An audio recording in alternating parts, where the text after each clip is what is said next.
Yes. Welcome one, welcome all. I thought Joe does that. I do. Welcome one, welcome all. Oh, Melissa did too. Welcome one, welcome all.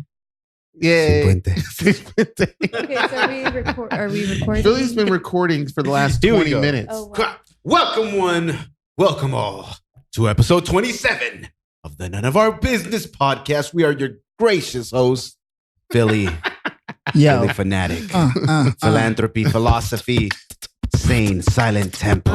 That's just me. You gonna do some freestyle too? Phillip Lanos. Oh, No? We got Cianan, K9, Whoop-de-whoop. C-section. Yes. original Kamkala.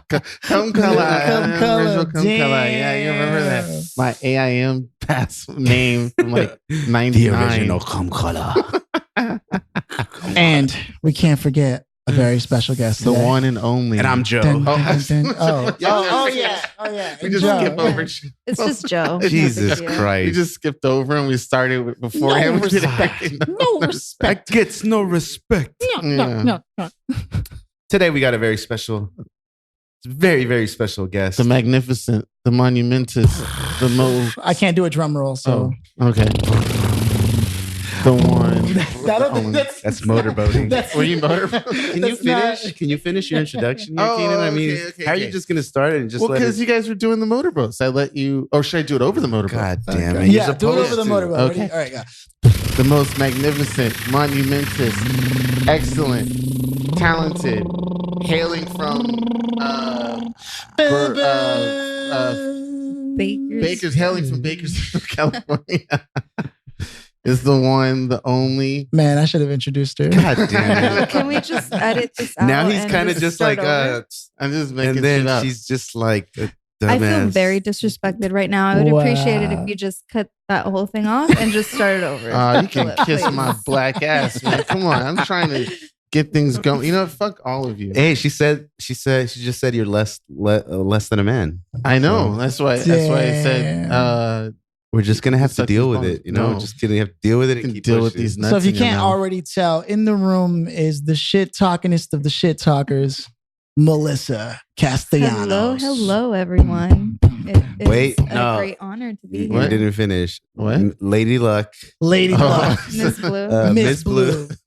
you gotta hit her with all the Okay, nicknames. so then cut that out and let's start over again. Ah, damn it, shit. It's okay. Hey, That's what first of I all, said. no one is cutting anything. We're running with this. That's the Yes. whole point of this Yes. podcast is we don't edit, Cut really. it out. Unless somebody had said something so wrong that we had to edit. Keenan didn't even look me in the eyes when I said that. He His was like- eyes deviated like, gosh. We haven't done much editing, but when we do, It's Oh, for Keenan. you had to edit It's because Keenan I out. said something super racist or sexist or No surprise there. S's, some S's. Yeah. so You know it's going to what? be a beautiful, beautiful, Yeah, beautiful. just in case some of you guys haven't noticed, we're sitting here in the Colorado meeting room at Control Collective.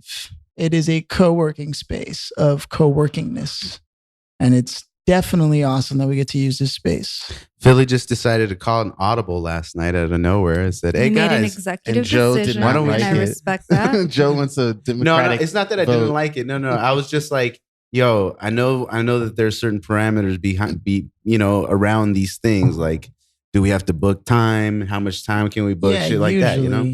I wanted. So- I don't know why. It's just more exciting if I don't do it. Well, see, as your producer, I trust Philly and my Mhm. employees to do the right thing. So Who are And you gonna the employ good your news is, employees? the good news is, Keenan has been here before with me on a Sunday.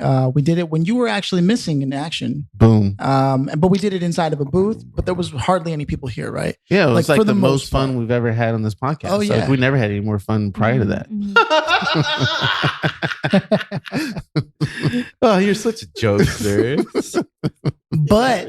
But that being said, I think that this could be the start of something nice because I want to showcase this to my buddy and maybe work something out with him. So we can Because get, you know like, who an else actually official records studio. out of here is Bobby Lee's podcast, Oh, sweet. and usually in that middle. Wait, room. that's Bobby's lead, Uh-huh. but there's so much shit on his podcast. How does he The room's empty. Yeah, I don't know, but I just know that I met the team. I don't know. And they Maybe they do. Maybe they do post-production? editing there. Oh no, they Maybe. were bringing equipment and I don't know what. I call Maybe they just shenanigans. set up. Maybe they set up in there and If you look at his podcast on the internet, I haven't it's like- I haven't it's like seen it, cluster so I of need shit. to take a look at that. Yeah. Do you want to tell your listeners who Bobby Lee is, just in case? if you don't know who the fuck Bobby Lee is, you But need to get from the our- fuck out of here. All right. Well, I it was think- nice being here with you guys. I Welcome will to the see you podcast. later. Bye. Bobby All Lee, right. the comedian.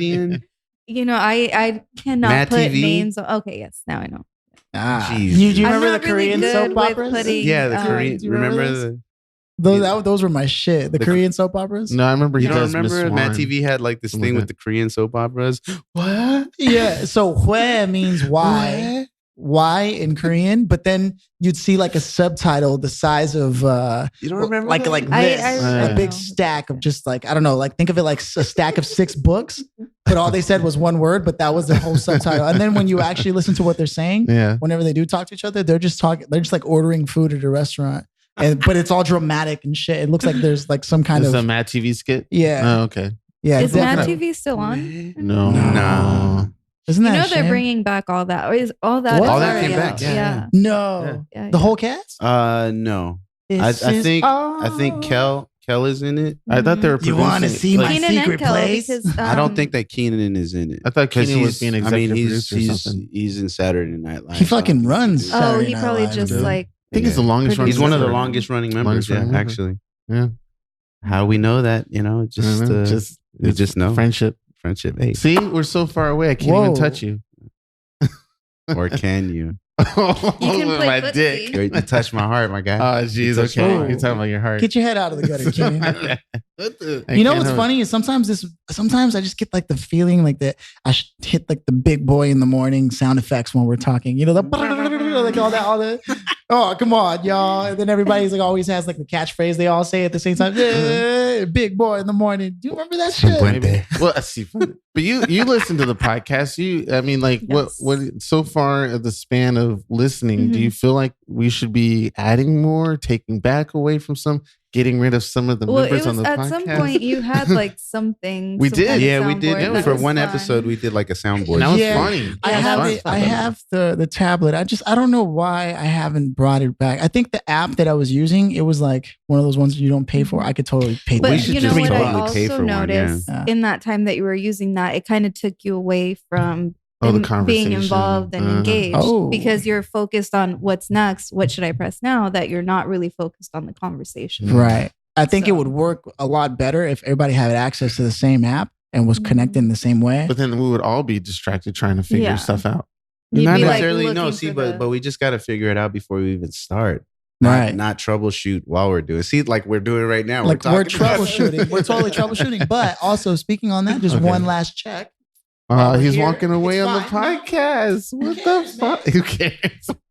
Our listeners care. What the fuck just It's happened? fine. Billy, I think you guys put too much. I know we do. I pressure love it. on I small love putting things. pressure on Philly. Good job, Philly. Oh, Yeah.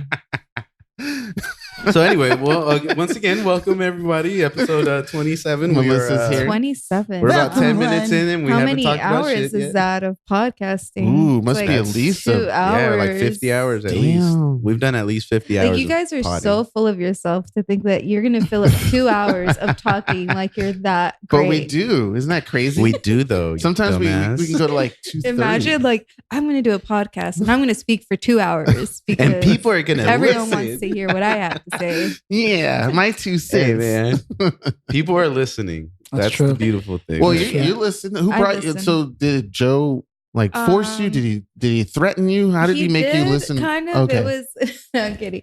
No, Talk about it. I'll be honest. I think it took me like 2 or 3 weeks to actually Oh, start okay. listening. Okay. and then once because- you listen, you were like, oh, Yeah, These I just guys. my mind was like another thing. So, Interesting. you know, it's a good podcast to listen to when you're in traffic. But in Bakersfield, I get to work in like 11 minutes, Mhm. so it's not as. So she's still on episode 8. Yeah, no, I'm not caught up, but Okay. just like it's not the same. And then when I'm at home, I could just don't listen know. while I'm cleaning, but like my cleaning is my therapy, so I don't want any interruptions there. Yeah. So Interesting. The that's fuck? why I haven't listened. Were you surprised that she cleans or something? No, no, okay. no. Look, it can be not very at all. lethargic Yeah. to clean. When I wash can be. dishes and I have Yeah. the hot water running on my hands, like I always wash really hot water. Fuck Do you wear guys. gloves? I don't Because know. that's really gonna damage your They, hands. they both looked at like each other like I said the gayest thing I could have ever said in my life, and they were like, with like the vein popping out. Yes. That Oh, guy. yes. The kid in class That's with me. Philly. I do have veins on my head. Is there like a medical situation that I should be concerned about? Hopefully, you don't get too angry where they Oh burst. God, guys. I don't know if I can contain it. I'm like Psyduck. So you had to deal with this for like 30 something years, right? Like shit. Joe and 30 Philly. years of my life, Yeah. but I damn. wouldn't trade it for the world. Aw. Better than ass. Shit. Because I mean, I see sometimes I see and hear Joe say some of the most horrendous shit to you. And I'm He like, does. what the fuck? I don't know where he like gets off saying things like that to me. So I just like I does it- slapped him a few times. Is that I'm not gonna okay? lie. So it toughens you up, right? You come Yeah, I out- mean, I'm the little sister, so Mhm. of course. It's funny because when I was growing up, I'm like the youngest of 5 kids, and when I would tell people, "Oh, and I bet you're so spoiled, and like you're such a princess," no, like no. not at all. I'm Right. like Hell one no, of that the bitch guys ain't where they shit. rough me up and Oh, shit. have made me cry when Oh I my was little. God. So Damn. it's part of the process. It's all coming out on this You know? podcast. This is where it So happens. when I was 5, It shall all be revealed. I'm going to reveal what a but that monster made her Joe a is. tough cookie. Oh, well, I was gonna say, can you So see much yourself? so- Oh, Sorry, go ahead. what? I'm Sorry, sorry. sorry. I'm sorry. Whoa, I'm whoa, sorry. whoa, No, I'm whoa, sorry. whoa. After you. After you. One Okay. swing at a time, guys. No, after you, please. Sin puente. That's what that word should mean. After you, see Fuente. So that's So- an inside joke for Super. everyone, I guess. And Keenan earlier today tried to say the number 50 in Spanish. No, I didn't. I was That's just- what I thought you were trying oh, to really? Yeah. I was just He saying, he was I was- thinking of whatever sounded the most Spanish. pretty much. I was being as racist as you could possibly imagine. We were doing a mic check and he just goes, Sin puente. nowhere. without mountains? Out of nowhere. It was, Sin Without- puente? Yeah, Sin that's- bridge. and I was just, it's literally Spanish gibberish. Yeah. Well, 2 questions. What is 50 in Spanish? And then 2, Cincuenta. Cincuenta. Oh, that was close. Cincuenta. There's Quinta. no P. There's no Yeah. P. Oh, Yeah, yeah. all right. Can you just learn something today? But the other thing is, do you I ever can't even keep my eyes open from how much I'm like trying not to laugh. do you ever see yourself, or could you see yourself differently if you didn't have that interaction with your brothers? Do you think you would turn out to be the same way, or would you be a completely different person? I don't know. That's a good question. I think I probably would have been a different person, but in like a Absolutely. more enclosed way, like more shy and timid than I already am. Mm, Yeah, I think it would have been a lot worse for me. Absolutely. okay. Hey, That's just so you interesting. know- family. It toughened her up. Yeah. She beats her boyfriends. I don't know. Which leads me to one of our Domestic topics. abuse. One of our topics No. on Trello that Oh, that a you long put. time ago. Yes, I Uh, saw Philly get hit by his girl, and I was like, "Why do girls?" Resort to physical yeah, physical that's violence. Not, I don't beat up my boyfriend. going, first just of let me- all. let me- Let's Anymore. get Not in the- those- never. Yeah. Not Keep in the going. sense Just that- let me Have you seen it where a girl just gets maybe insulted, or some guy says a joke about her, maybe her Mhm. weight or her looks or something like that. She goes, "Shut up," and then hits him right on the arm or something like that. Well, Not I don't physical know. I think violence. there's different levels of getting There's physical. with levels someone. to this shit. Well, yeah, that's what I meant. The physical but like aspect. domestic violence can be from a woman and a male, just the same. Yeah, but I meant just in general, like the reaction. Like hey, like smacking them on the arm. he went straight to a physical action instead of a verbal action. Like the Yeah. reaction is physical for some reason, not verbal. Like why would it not be a verbal?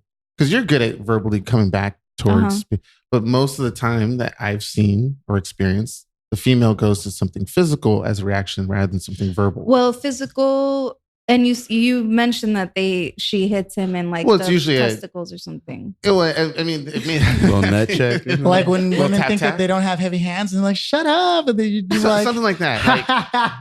Like, do that shit again. I just seen it a lot of times. I swear Yeah. to my mama I'd never beat a woman, but God damn Well, it. I'll give you an example. The same example I think I gave Joe in Philly was that my roommate came home one night. I think he forgot his girlfriend's, either it was like a birthday or anniversary, something important. I can understand. Very upsetting. But the first thing she did when he got home was throw alcohol in his face because we were all drinking. So she grabbed the drink, threw it in his face, and he wasn't wearing glasses. So he got alcohol in his eyes and then slapped him and then walked into the room. Yeah, that's definitely domestic violence. That I like. That is not Okay. something that you resort to. Like your first instinct is to physically harm someone is not okay. Which I've seen quite often. Yeah, and that's an extreme and example. that's- yeah, But I've that's also not- seen it with, like Philly gave you an example, Yeah, like a little A play tap. fight. It's a play Mhm. fight. Mhm. It's Hey, I both don't want understood. anybody to think that I'm under abuse right now or anything. I'm fine. Yeah, they can't hear you, Keenan. They're not supposed to hear. Keenan, your arms just aren't long enough to touch me All and right, talk on the mic here, at I'll the use same this- time. I'll use Oh this one. God, put it away, Keenan.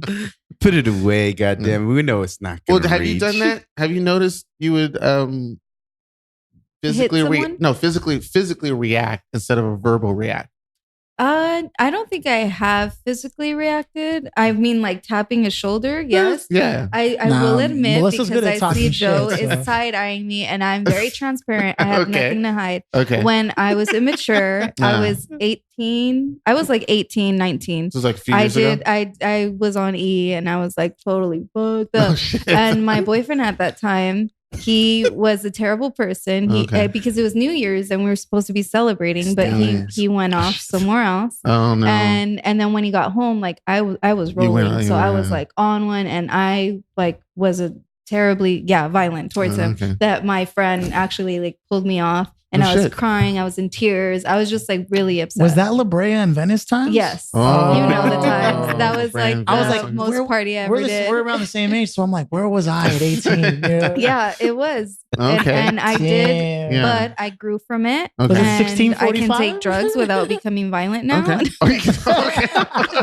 But it is a maturity thing too. I've Like run I the was experiments. 19, you Okay. know, so I'm 30 now. I didn't know any better. Mm. Dealing with relationships and my anger, because I did have a lot of anger when I was younger. Because of So- these guys, yeah. No, not because of them. Just life situations. If Okay. anything, Fuck they you, were Keenan. like the best thing in my life when I was growing up. Oh. So it's Right here, yeah. pal. Instigator. I know I Yeah, am. so I'm- that was a Yeah, bad that was time that for was me. that, So, Joe, you witnessed this bad time? Is that that what's was going a, okay. Let me just But let's just have say it you was a ever crazy seen me time. in that way? Did it scare you? you? No. Never. It was I one of those also situations where you could hear Okay. it in the other room, and you're Contributed. just like, oh my on? god. Oh, Joe was uncomfortable. Yeah. Whoa. Yeah. You could hear it. I'm like the complete opposite on E. When I You're like, when I should had we done go it, help him? Yeah, I don't know what because I've done E twice. Like the first time I did E, it was like great, Yeah. happy, amazing, and then someone gave me something bad. Oh, it was a bad- downer. yeah. So that was when Oh, I reacted shit. that way. Okay. Yeah. Okay. But was one of without the those. drugs, have you? I mean, have somebody maybe done like a playful insult and you just tap them on the shoulder a little Yeah, bit? I mean, there's nothing wrong with like Yeah, she tapping hits me someone. all the There time. isn't. There isn't. But that was the question is the Mhm. sense of going straight to that first before you say something well, I on a mean, verbal reaction. our physicality was developed before our language in general, right? As a Yes. species and culture, so it's definitely in a Damn book. In a book. Read it It's in all a these book. books. That's what all these books are. Which here one for. No, of but these, that's very yeah. true. That's like an instinct. But then now that we learn and we're Mhm. able to use our words, it's a better way to resolve problems. But I mean, like tapping someone is, I think, a natural thing. Natural Yeah, thing? I think it actually encourages closeness. Oh, okay. Because Physical touch. yeah, because I've seen I've seen families that Mhm. they don't hug Like or me and my anything. brother. like at all, and all it leads you to think Yeah. is like I should just punch this motherfucker. You Like know me and what my I mean? brother. Like Or no. or like there's just such a distance, but there's something about knowing that you can get close to someone on that level that, I mean, you know, science has proven hugging someone for 20 seconds releases oxytocin, I believe it is. Oh, that's why you serotonin. told me I shouldn't be one of hugging those, Melissa this morning. Okay. This fucking guy. right. No, because That I was wanted more to than hug 20 her too. seconds, and it was Just very needed a hug. uncomfortable. Hey, I haven't had a hug today. Like, what the fuck? That's probably why you're so moody. Oh, shit. That and lack of food. Joe's hungry, everybody. But he you needs to be should start fed. like fasting or something. Oh, she's saying I you're mean, fat just as fuck. to be more sharp minded. I'm doing all right. I know I'm all against domestic violence, but I'm about to punch you in the face if you she's call me gonna bitch one more time. Damn, she's gonna give you 5 across the eye. It's okay. Yeah. It won't be the first time. Oh, And it won't be the last. And it won't be the last. plus I think you like it anyway. I don't think we can't. From my sister, I'm gonna like. you didn't my like it and sister. slap. I think Yeah. Keenan is just at this point trying to say whatever know. comes Yeah. to I have mind. to. Hey, wait a minute! Don't check me on my shit, Philly. Just let it flow. He said, All just right. let my shit flow. It's called diarrhea, Keenan. Nobody wants so that. what did you end up doing last night? This isn't the Keenan show. This is none of our business show. We can Yeah, we it's don't have to none talk of our about- business what you did last night, and that's Exactly. why we want to know. That's all right. Because you came in here Fine. like fucking Yeah, because I woke up to 35 text messages, and that was not cute. Oh, Ooh. hey, you shouldn't be part of the group chat then. So what did you do, Keenan? It's I like, had what? what? What? Huh? Keenan had like shades on, but there was no sunlight outside. He was like, "Oh, what's up, guys? Just need some coffee." Keenan, what the fuck's wrong with you? I don't want to talk about it. And he just had some really vigorous masturbation Last sessions night he was last like, night. "Guys, I just need to do something outside. I I just know, want it's this scary. dance." You know what it is though? You know what it is Keenan knows how to fucking party, and he knows that he knows how to party, and all he wants to know is why the fuck we haven't partied with him at all pretty much the entire time we've been podcasting. That's what it was. That's He's a like, lie. We were Melissa's in together last town, and you know, What do you mean it's not We true? partied pretty heavy last week Yeah, you guys party a lot. on a fucking Wednesday. Yeah, but that was going up Dude. on a Wednesday. I was so fucked up that I couldn't You even were? I couldn't even sing. Oh, It was yeah. hilarious. They I was- told me about I was that. super Did trash. we talk and I about was that just on the like, last yeah, one? you Yeah, we did. did. So let's move on. Let's to move the on. topic. all right. Fuck I you. would, yeah. No, I went out to a couple places nearby my house. Needless to say, there was lots of ones spent. There is no if there was a strip club in walking distance from my house, You'd be broke as fuck. this would be an intervention. Now, I know I've mentioned this before, but I really, really, really like I couldn't bring myself to not that there's anything wrong with the profession. I couldn't bring myself to do that, mostly because like that's money I could use to eat. You know, Well, what it's I the mean? same thing for drinking too. I just spent 40 something dollars last night, and that could have Wow. been used towards something Towards more our productive. breakfast. Towards our Yeah. breakfast. Yeah. That's a big concern of mine is like how much on average people spend on drinking Mhm. that they could totally, if they had the right family, you know, like, because this is taught, totally invest that shit. And I say that not having any investments myself, like there's something really interesting about knowing better versus doing better. Well, That it's shit a- is insane. It's an instant fun. It's an instant gratification. That's what Yeah. somehow we go. That's what we go Yes. for because Instant. it's almost like It's biological at this point. It's yeah. like the same thing with food, right? We used to think that we got to eat it while we can because we may not live to see the rest of that shit. It's the same thing for any Mhm. type of drug or addictive Anything that substance. brings you pleasure. Bingo. Right. Yeah. That you just go out and do it without thinking or hesitating. See, unless being productive and building something and making money off of something Which is brings like you extreme- anti-instinctual. brings you a lot of pleasure doing it. Mhm. I mean, once you get the end result, of course, you're like euphoric and like it's finished. I made money and all that stuff. But that process leading up to The it, journey, if right. the journey isn't pleasurable, you're not going to How go do out you and do it. like? How do people get there? Because there are people that get there in the world. Like they actually love the journey. Yeah. I'm an anxious bastard and a miserable bastard. When I think about it, there's very little that makes me happy. Mhm. I make you Whether happy. I make an achievement or not, No, you don't. No, I or don't. or while I'm doing something. I can scarcely recall a time where like I was happy. And I wonder if that's me. I can only imagine other people too. Yeah. Well, you know? what makes you happy? Like, what do you notice that you do Because it's tough. instantaneous? It's tough.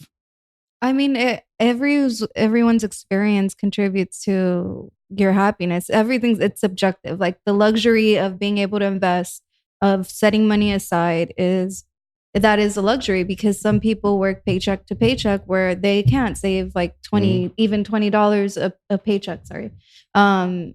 So it's like what brings me joy is based on what I missed out on when I was younger. So even like cleaning and like putting Spanish music it reminds me of my mom. Every Sunday and Monday she would clean, put music and wake us up, not like on purpose, but because we were like, okay, the music's on, the mop's out, it smells like pine sol.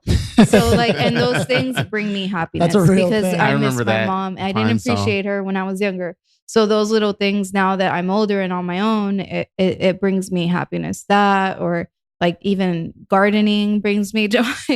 So yeah, those are kind of things that are just like at my own time, at my own pace. Have you noticed anything that you hesitate on? That you're like, shit, I should really do some dedication to this. Yeah, but I think that's our times that I don't know if it was with you where we put so much value on our productivity, and it's sad because I recently had surgery, so I'm out of work for like 3-4 weeks, and I'm supposed to be recovering in bed. And even like the second day that I was in bed, I'm like, oh my God, I feel so unproductive. I feel so bad because I'm just in bed, even though I should be because it was the doctor's orders. But like by the third day, I had to get up and like sweep the kitchen because I just felt like so useless and like a burden. And I don't like to feel that way, but that is the times that we live in. Like you have time, you have 5 minutes. Like what can you do in 5 minutes? Like just rest, That's so real. Binge watching I think it's fine because I work. It's not keeping me from being, how do I put it? Like I'm always productive ever since I was little. Like you always had to find something to do. So now that I'm older and like, okay, just binge watch a whole season in like 3 days or a week. And then you feel guilty. Like, oh my God. I never feel guilty. I could have been doing so many other things. Or but I feel the same way. I go to school and I work and I like take care of the household. So it just makes you feel like. Yeah, exactly. We talked about that in the previous episodes where we're talking about where I felt like playing a video game. I could have been doing something else. And Joe is like, I don't give a fuck. I really don't. Yeah. No. To me, playing a video game is productive because I don't get to do it. Well, the baby's crying in the background and Sonia's got like the baby ear. Like, I can't hear it. You're like, sorry guys, this kid is fucking, hold on.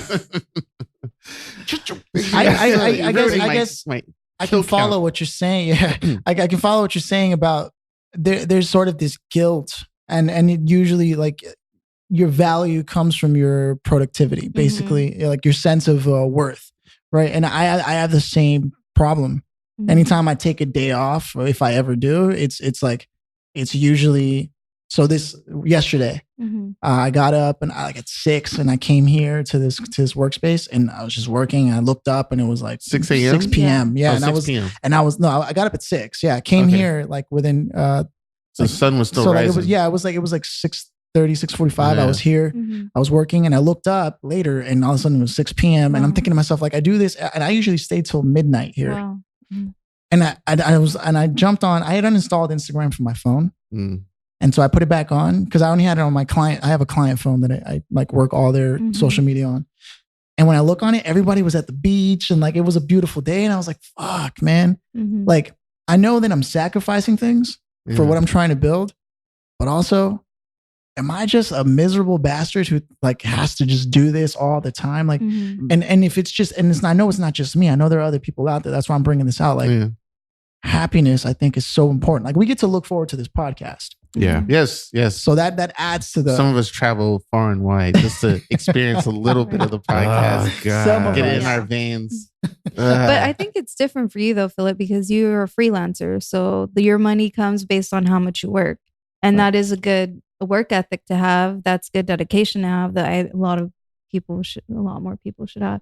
But I think it's maybe, I know if you organized or took out a chunk of time, like you can even organize free time into that organization. That's what I'm saying. Like it's the skill. Yeah. Some people know how to, like, I haven't can't remember the last time I set up a trip to go anywhere. I can teach you. So you definitely need that balance, and you don't even have to spend money. You live in a nice area where you could go up to Pasadena and hike. Be alone. If you like solitude, you can go for a short hike on your own. You don't have to go to a bar to release or whatever. And that mountain right down the street from you too. Yeah, you guys are right. It's just like isn't that crazy? Like we live in a world where we have to schedule that kind of shit. I don't. But it's good to have that discipline too. I wing almost everything in my life. I just wing it. Yeah. But also because of your line of work, you could be out of town for a month next week. So you have to take advantage of the free time that you have. Yeah. So you're saying it's all about like the environment that you're placed in? The environment definitely. I'm actually in Portland next week. No one gives a shit. All right.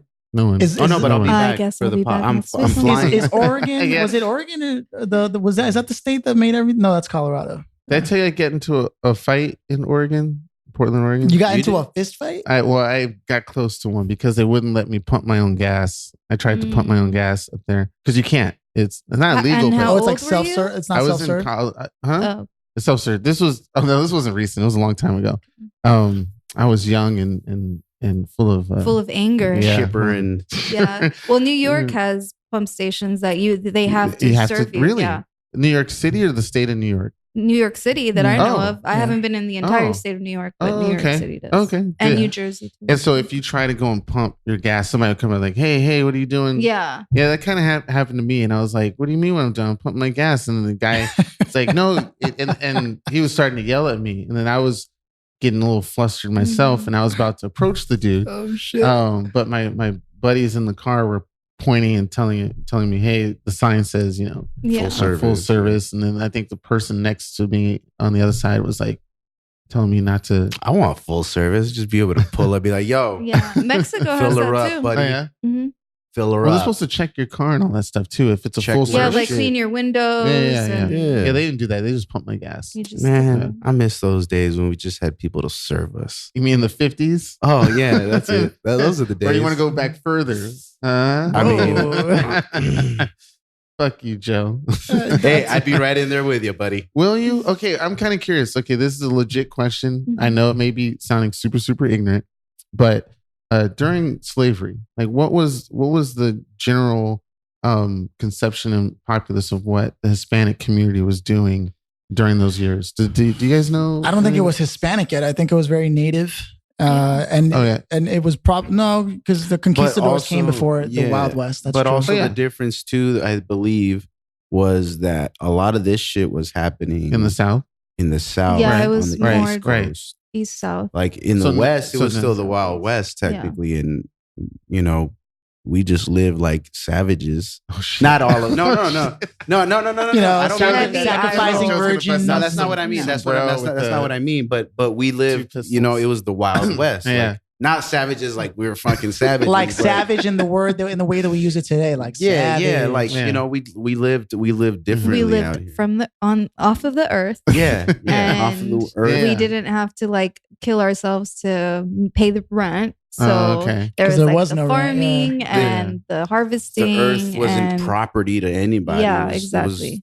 It was the earth. You know, a good book you might be interested in is 'Sapiens by Yuval Noah Harari. *Sapiens* it kind of breaks down how there were about 4 different types of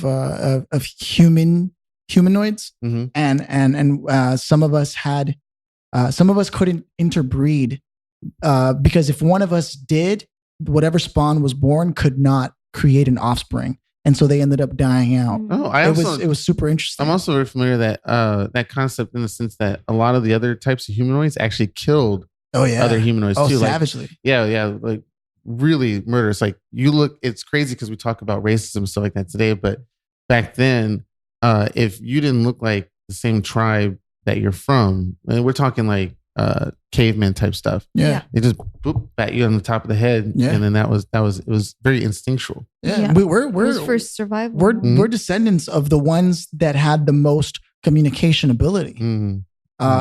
And it was because we could communicate that we could then come together in larger groups than Surround the others. somebody. Because there was a whole tribe where like the whole type of humanoids that they would stick to probably 20 at most. Yeah. And that was my statement. Humans are some really messed up creatures.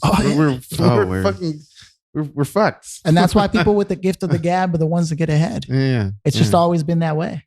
Always. That's why I'm where I'm at, you know, just killing it out here, bro. You're welcome. Just out here being savage. Yeah. Being a savage, taking over everything. Right. Coming to you. Straight to your screen, trying to You're coming to you, or you're coming for you. They're coming on. We're coming to He's them. coming in. Let me go check on it. We're coming on them. We're gonna make a drinking game. The drinking game is officially starting. Every time Philly gets up to have a drink. No, every time Philly gets up to check the camera. Well, you're gonna have a drink. It's set up to automatically continue to record. I had never done it without having it plugged into my computer. So this time it looks like it's legit. So yeah. Question for you, Melissa. Yes. Now that you're in the studio, this is gonna be great. Okay, so you like saying that, didn't you? Now that we have you in the studio. Okay, let's just give Cianan credit now. Get it out of the way. Thank you. I already said it in our previous edit. Don't for worry, speaking it into the universe. By the way, whoever's listening this far right now, we need a favor from you big time. Now that we're on iTunes, I need all of your asses to go and leave us a review on iTunes. I'm saying this shit now so that we can get on with the show. Like, it's not a promotion. Or that could have been a closing statement. Like, all right, thank you. Don't forget to visit us. Yeah, we'll probably talk about it again. But anyway, so it's no more fuck iTunes because iTunes finally decided to fucking put us on through no fault of our own. Because, I guess you don't have a backbone, Joe. Damn. What do you mean? Fuck you. She thought you could stick to your values. You know what? Yeah. I'm a forgiving person. How convenient. Call me Joseph Christ. Joseph. Jesus Christos. All right. Anyway, moving forward. Go ahead, Cianan. Ask your question. Yes. So my question was for this person. This lady. So he's close. He's getting really close. The person that I like and that I was introduced to works at this bar, and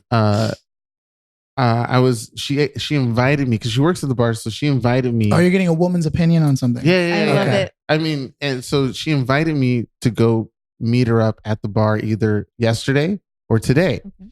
I normally go there on Sundays. But I wasn't sure if that initial invite was like, hey, I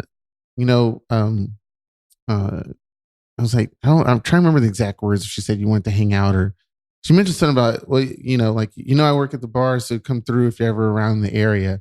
And I said, yeah, sure. If I'm in the area, I'll come through. But I wasn't sure if that was like, come meet me tonight on Saturday or something like that. So you don't have her number or anything? I do. Communication? I do. But so why don't you just ask her? What, to me? Just ask her. You have her number. Because you want to clarify. You're not sure if she wanted you to come to last night or this day. The reason why I proposed the question is that I'm meeting this person at work. Okay. And it's like, how do you establish a real connection and talk, because it's at a bar, so it's loud music. You won't be able to. You can't. But maybe that was just to show you her interest. Like, okay, some people just like being around the person that they're attracted to, and you don't really have to have a conversation or engage. But just having someone in the same room is like comforting. So maybe she just wanted to show you that interest. But maybe if you go and you give the interest back or reciprocate that interest, she would be like, okay, so now I can tell him to meet me outside of work. Maybe that was just her comfort place to meet, because you only know her from work. Well, I only know her from work, but the reason why I was at, I'm pretty sure she doesn't listen to the podcast. So don't say any names or anything. I'm not, but it's going to give it, because giving away that she works in the bar and I come on Sundays already like solidifies that I'm talking about this person. That's fine. But the reason why I was at the beach was, to hang out, because she invited me to go to the beach and do some like beach cleaning. She's very into oceanography and stuff like that. So that's pretty dope. That's nice. The cool thing about it was, even though I went because she invited me, it actually became very therapeutic. I literally thought about absolutely nothing. as I was looking to pick up trash. And I saw some crazy shit on this is Venice Beach, by the way. Some needles. Needles. I saw. For real? There was found dead animals, needles. And they just leave the animals there rotting on the beach. I was like, God Were they damn. seagulls? Yeah. I don't care for seagulls. Oh, okay. They're sky rats. So. Okay. More than pigeons. No, but there are some very beautiful seagulls, but they're so annoying. So we got a chance to talk and communicate at the beach. And then as we were splitting up, I was trying to insinuate to go eat or something like that. Like, hey, was there a restaurant or something we can, have breakfast or something? But they obviously split, but on the way of That'd splitting. be so trash. She was like, oh no, my boyfriend's going to pick me up right now. Bye. Thanks for coming. It has happened. It's happened before. But there shouldn't be anything wrong with that either. I'm saying it has happened before. So I'm used to that. Relationships have known to create impossible things if it's true. Yeah, but even though the initial reason was to go for her, I still enjoyed myself. That's something separate. That's what matters. And so that's the thing. As we split, she's like, if you're in the area, you can come hang out or come. Where I work. So she said I'll be working tonight and tomorrow. Mm-hmm. And she already knows that I come in on Sundays anyway. So it was an open invite to 2 different days. Yeah. So it was so vague. I wasn't sure if she meant today or yesterday. Well, that's also another thing that maybe that was just her being polite and saying goodbye to you. Yeah. So hey, you know where I'm at. Yeah. But when in doubt, just go ahead and be that person who clarifies it if you're really that. And that's what I was going to do last night. And that's where you saw me in all those texts all like disheveled and shit. So I was like, fuck, I should have went over to that bar. Well, I mean. And now I need to fulfill myself with that. If she was just being courteous and kind, then, it's one of those things where maybe you just go back and just don't expect anything and just continue to go and build just the relationship of just being around. And I think that's what I'll do. And since this podcast is not going to air till tomorrow, I'll just go there tonight. Hey, man, do what you got to do. I mean, I think I've mentioned this before, but people usually do tell you the way they want to be approached. Their intentions, okay, So, for example, if you ask a direct question about a person and the person sort of gives you a short answer, or starts to kind of look around as if like, I don't really want to talk about myself. That's a clear hint that they would rather their relationship be based on the environment instead of themselves. And that is usually a clearer indication that they're not looking to invest necessarily right now in someone. Whereas if you ask them a direct question about themselves and they turn and they gauge whether or not how you're sincere about it and they start to talk about it, then usually that's a clear sign that they're looking to create some kind of connection or what have you. So if it continues to be more environmental and circumstantial, then it will just require a more of a social aspect for now until it turns that. But it's always clear from the jump. You're right. I picked up on that. The 2 girls I spoke to at 2 different bars last night during my whole extravaganza of fun was just like that. Thank you, Philly. He's definitely helping me actually pick up and learn the body language and signals. Even though these were older men, they were women. Wait. Hey, and that's okay. When you're ready, Cianan, we're here for you. I'm coming now. I want the world. There's nothing wrong with it. We will love you just the same. Cianan, where the camera can't see you, get closer. I don't want it to see me. It's not that serious. Come on. Anyway. Cianan, so it was older women. Yes. The maturity level of this podcast is non-existent. So these older ladies were digging on you. Yes, but I noticed it and picked it up when I asked a direct question to one of them. And I know when they sat next to me, out of all the places they could have sat at the bar, obviously, again, and they're making the first statements and whatnot, because I had stuff in the chair and they asked if they can put their stuff in the chair and whatnot. So they already engaged in conversation quickly. I picked up on that. I asked them direct questions. And then sure enough, there are moments where I was on my phone and she would tap me on the shoulder and answer one of the questions I might have had prior or extend an answer. Okay, so they were interacting. You're refining your social technique. Interaction with the opposite sex, and that was which is dope. I mean, your whole appearance that you have going on. I mean, it's definitely changed over definitely, time. Exactly. It's definitely worth approaching for sure. You handsome son of a bitch. Look at you. You're not wearing that same sweater anymore all the time. It's over there. Oh, God. But I put a blazer over it, so it makes me look 90s cool. Yes, dude. 90s cool. My God, we're in tens right now. What are you doing? No, and then the person at the second bar she sat right next to me. Yeah. This is not to be super creepy, but I kid you not, she looked just like your sister, but a little bit older and a little bit wider. That's cool, man. My sister loves you, man. Okay. She told me like right off the bat, she was like, I could see why you guys are friends. Mm-hmm. And so, yeah, it's cool. Just don't you dare text her privately. If you do, don't let me know about it. Too late. Too late, buddy. Nah, she thinks you're fucking hilarious, man, which is true, which is why hopefully you find something like that. It'll be nice. Just not my sister. Because she's got a husband, kids, and she's doing a thing. You'd ruin that family. You just obliterate it. Mm-hmm.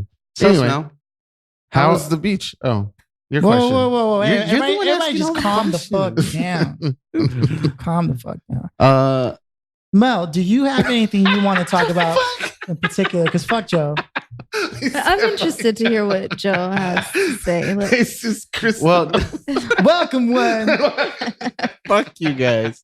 No, I was gonna ask because you did mention you did mention the surgery earlier, so I didn't know if you wanted to elaborate on it more, or if you wanted to keep that as your own private little. It's one of those things that it was. So I did have surgery. I had a fibroid tumor, which is tumor in the uterus. And at first it was scary because I go for pap smears. And so I don't know, are you guys familiar with what pap smears are?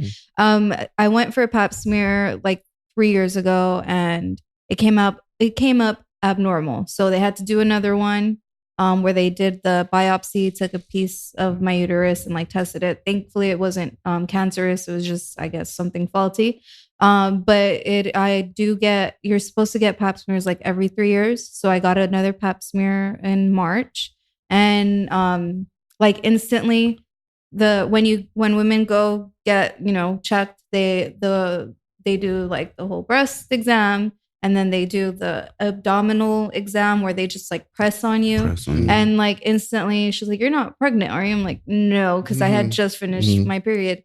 And so then like they went in with the pap smear and she's like, "Oh my God, your uterus is like this big and it's supposed to be this big." And I was like, "Oh," like I was scared because the language she was using, it was like, okay, why I feel like it was kind of unprofessional. Yeah, it wasn't like comforting. I didn't know what was going on. She's like, "We need an emergency vaginal ultrasound." And I'm like, okay. And like, I was supposed to go to work later that day because she was like, "Am I still going to be able to make work?" Yeah, exactly. And my concern was like work. So then she's like, "We need an emergency." And she's like, she said emergency. I was like, okay, fuck work. Let's go. Freaking you out. Because I always put like my health on the back seat. Sure, so, I get it. Yeah. So I was like, okay, she said emergency. It must be serious. So they scheduled one like 2 hours later. I went and they did the vaginal ultrasound, which is when they put like the camera inside your vagina. And then they were like taking pictures and there was a tumor in there. So then when you have a fibroid tumor, I believe it's from the age of 30 to 50. It's common for women. 80% of women will have a fibroid tumor. However, there's the sizes can depend on, your symptoms will depend on the size. Right. So a woman can have a fibroid tumor and she'll go her whole life without even knowing because really? The it's size, not detectable like that? Right. The size, it doesn't affect you. It's something normal. But when it gets to a certain point, like the symptoms can be constant bleeding. So it's like you're on your period every day. Like whether you're having intercourse, you bleed in between periods. It could be like maybe an ounce or 2 ounces that you bleed. Your periods can last for like 7 days and they're heavy. So that also can lead you to be anemic because of the loss of blood. And then it can also affect pregnancy because depending where the tumor is, it'll block like the tubes and affect the ovaries. So like there was a lot of things that I was going through my mind because, I was married once before and like I did intend to have kids, but like no matter how much I tried, it didn't work out. So I was like, maybe this was like kind of comforting because like as a woman, if you can't get pregnant, you feel like my purpose is to have kids, but it's really not. It's just at that point. Exactly. I was young. So I was just like, and I was very mothering. So for me, that was a relief because like, oh, thank God. There's like, I mean, there was something going wrong, but it wasn't like, I'm not at fault. So when your fibroid tumor is a certain size, like less than 11 centimeters, you can take medication to like dissolve it. But once it gets to a certain size, you have to have surgery. So they pretty much performed like a C-section on me where they opened up my abdominal area right above the uterus. Like, I think it was like 6 to 8 inches. God damn. And then they took out. And originally, was it a big chunk? I had pictures of it and I forgot. I want to show you guys. No, but I don't do well. Yeah, but it was like so. My Phillip, my surgeon. Squeamish. So was it like a? Did it look like a? Yeah. Okay. So my surgeon, she like after surgery, and I'm like off of the anesthesia and I'm like taking morphine and stuff. She's like, so we went in for one tumor and we found two, and so one was hiding like behind the uterus. So I had one that's like the size of a grapefruit, like in your. So like I had like constant bloating.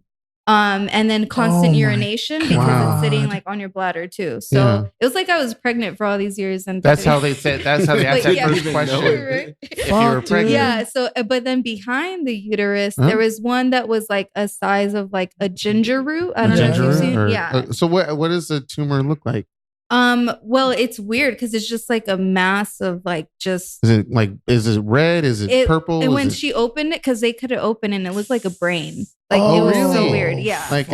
Yeah. So like around the outside of the tumor is like a smooth, covering. Okay. Yeah. But when you open it, it looks, but it's just like mass tissue building up. So why did they show you this? Well, did you ask for it? They take pictures of it just for memories, you know, like go down there and we're like, remember that time I had a tumor? So it no was like matter a how you baby. look at Like, it, look, I gave birth to a tumor. Wow. That was like the best thing that ever happened. Yeah, because it did affect like my lifestyle a lot and I didn't know. Could it have been life-threatening? It sounds like it would have been. Yeah, I don't know if it's life-threatening, but I know it does affect your lifestyle a lot. I was in constant discomfort, like with my period, my pains. So you've had this for a while. Yeah, I've had it. It's been like 2 years, but I never like put so much effort into my health because and that's like a big thing, like women health issues, like the whole abortion ban. If you it's like if you're gonna force this onto women, like, and you don't even invest in teaching them about their health, and it's like so unfair. So because you don't learn these things until you go out of your way or it affects you directly. So then why not start teaching these things to women, to girls in high school, because they start, their period at what, 10 as early as possible. We're supposed to check for our prostate. And like we don't. I'm afraid to check, my guy. I think it's at 40 that we should start. I don't know. I just know a lot of guys don't go to the doctor to check. Clearly, it's just as bad. Yeah. But then also it's like who has the money to go, because if I didn't have my insurance, my surgery would have cost $9,000. Holy shit! So this led up to the it's like LASIK eye surgery. GoFundMe. So my surgery ended up being like $2,700. But Joe imagine like, so it's like they want us to have kids, but they don't want to invest in our healthcare. They don't want to invest in supporting for the child, and like so things like that. Who has the luxury to go get checked as often as they should? Even the copay when you go visit a doctor could be $40, $50. Yeah, you're still putting just it in so your the pocket. doctor can check your heart and your ears and like cough and okay, you're good to go. I have insurance, and if I have to go to the emergency room for whatever reason, I still have to come out of pocket $250. And if you take an ambulance, it doesn't cover the ambulance. It's crazy, right? So it's really hard to have that luxury to take care of your health. Even something so important of your health, like you don't have the money to do it. Does this coffee affect what's going on down there or no? No, it's water now. Oh, it's water. Oh, okay. But I was just saying, like, are you now being super, super healthy because I am being like more cautious, but which is weird because I always ate well. Like I hardly ate taken out, but it does affect you. What causes tumors is your estrogen, your hormones, but also the eating, like takeout food affects you also. Shit. So But I've always been careful with what I eat. I remember seeing something on your Instagram where you were like, ladies, make sure you always go pee after sex or something. Oh yeah, because of the bacteria that builds up. That's right. Because men are dirty for UTIs and shit. That's why I pee before sex and during sex. But you should always pee. You pee during sex? Well, not while I'm in intercourse. there. You're like, I gotta take a leak. Don't douche and pee after sex. Yeah, it's usually on top. So you just get it all wet and. Especially if you're not circumcised. Okay. Go ahead, man. You got to make sure if the man is not circumcised. Didn't we have a topic about that? About circumcised? About your inverted penis? No. No, it was about my parents circumcising me because they didn't think I would clean it. Wow. They already set up your future. Huh? It's the type of person you're going to be. Yeah, pretty much. He's not they don't even know you. They already knew you. They're like, no, he's just not going to be that kid. I got a feeling about this. But then that says a lot about them that they were. No. He was over there like, whatever. He didn't even want to come out. He was like, I could be bored tomorrow. They're like, we're going to give him a bath. And he was like, whatever. I don't care. Wham, bitch. Wham. Swatting the hand away from the nurse. Damn, you guys. So do you recommend anything to the ladies out there? Well, because this is hard to prevent though, because the tumor is going to... it's a part of life, but you just have to, if you get checkups, right? Checked. Yeah, you check regularly. Always, even me, when I have a different sex partner, I get checked for STDs. Like those little things can help a lot. Well, that's important. Of course. But some people don't really take care of themselves like that. No, that's true. No. So you have to, because even you could be in a monogamous relationship, but it may be one-sided. So who's to say that like you are monogamous for 2-3 years and then your partner has been like cheating on you the entire time? Because that's happened to me before. Yeah. So thankfully I got checked and took care of that real quick. But we definitely discussed about letting your partner know what you have prior, because then they'll probably be more willing, or because you showed honesty. And I wasn't sure if I didn't really want to challenge that, because I totally agree with it, but I do feel that there are certain people out there who, even if you tell them what you have, they'll be like, I can't be around you. I can't. And they're just not mature enough. Yeah. Because like if a man wants to have intercourse and they don't want to have sex, I'm with a condom, and then the woman's expected to be like, okay, but then they don't take that into consideration. Yeah. Like, how many times has this man done this to other women? So you have to be mature to like put your cards. And okay, if you want to have unprotected sex, then we can both go get tested. Yeah. Which is so weird, because I wear condoms all the fucking time. I always nut. I always nut with the condom. It's so weird, because I hear the statement about a lot of guys like, oh, it feels so good. I never, where God says I don't need to wear it, but it's like, dude, you'll nut regardless. Like, a lot of religious people that and I you know will be what like, also is that men say like, oh, I'll just pull out or something. It'll take me longer to like come if I have a condom on. Is and good, it's like, right? Okay, that's not my problem. Take your time. Like, you want to be in and out. What kind of sex? I was gonna say, isn't it a good thing that you are a last longing kind of dude instead of that's so weird. The excuses, because it's I don't know. I'm not used to that, because I'm totally fine. No, you're doing. So you're good. not a selfish lover. Should I be? No, Keenan, that's good. That you was should your not opportunity be. to impress That all the was ladies. a compliment. Be like, ladies, I'm not considerate. I'm all about you. Bring like 8 condoms. Like, ladies, I got all night. Yeah, I actually did that once to my ex. It was very funny. She laughed. I mean, she got the joke, but to use like 8 different ones. I mean, I think that's an important topic, because I across a span of time, I've met a lot of people, and I've noticed that, especially from like broken homes, not everybody learns, how to take care of themselves. Whether it be like where if a girl doesn't have a mom available to them, or a dad who maybe knows about it, like how are they supposed to learn like the whole shaving of the legs, or like like how to apply proper makeup, or like all the things that start to matter to them when they get older, like or what guys. is proper That's makeup, why sex education is really important, and it will help. You won't need an abortion ban if you invest more in sex education, because even the simple there's this documentary on Netflix. It's called Period End of Sentence, and it's women in this part of India where they didn't even have the simple thing of a pad. So during their period, they would grab any cotton material and stuff it. Some girls dropped out of school because the constant bleeding and having to change. Like, and it was really sad because even when the interviewer asked like a male, "Oh, do you know what a period is?" Oh, it's like a disease or it's like a sickness that only happens to women, right? What? And it's like, no. So, I mean, there are people in the United States, like we're supposed to be, you know, a rich country or whatever, that can't even afford to buy pads. Or when I got my period, like I had to roll up toilet paper and put it in my pants until, you know, I got home or whatever. So even supplying pads at school for girls. Yeah. And they don't want to invest for bars. We've talked about the pink tax here before. Yeah. And how important it is for a situation like even that. Because you go to Planned Parenthood and they'll give you condoms for days and shit. I'm not sure if they do the same for women, if they give you guys pads or like tampons and stuff when you go to Planned Parenthood. Yeah. You know what's funny now that you say that it's funny because now that I have insurance, like I go to get checked and like they don't even give me condoms or nothing like that. And then Planned Parenthood that's funded differently, it's not private, and they give you pads. You want birth control, here you go. And you want Plan B, here you go.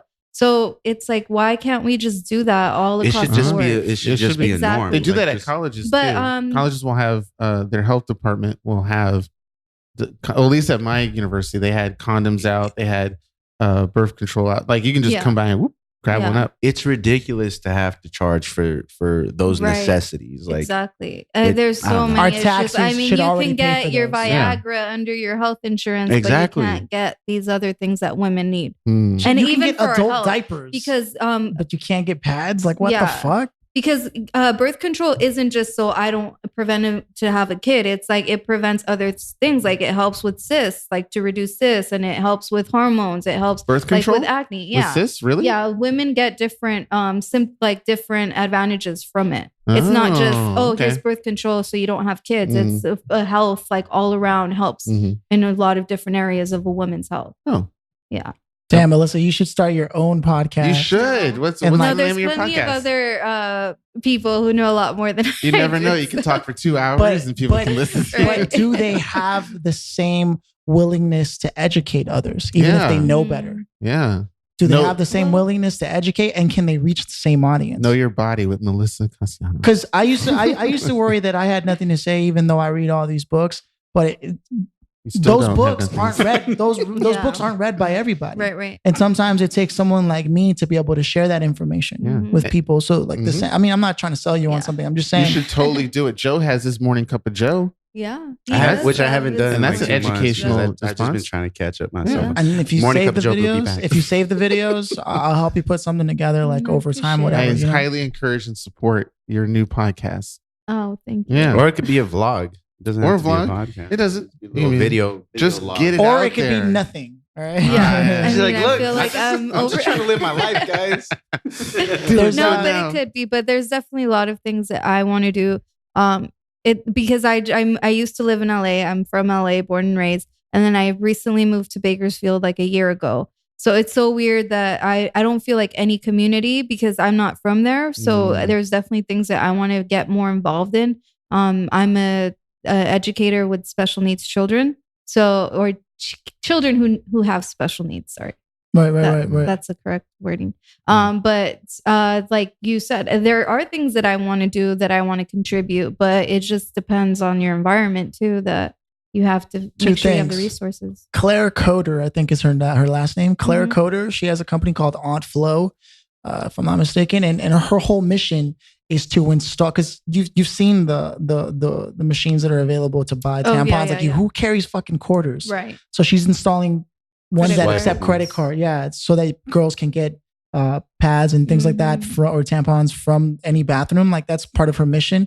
But also she works to like help people. But they'd be affordable, right? Yeah. That's the whole thing. That's the point. That's the whole point. From affordable to free would be ideal. Right. That's her mission. Like 50 cents. You get a pad for 50 cents. Boom. That's the mission. Or free or 20 something. Right. Yeah. And then there's something called leanin.org, I believe. I'll get back to you on that. But it's a whole community online that can put you in touch with your locality of entrepreneur women or leadership women who are looking to meet regularly to talk about these kinds of things. It may be something. Look at this guy over here.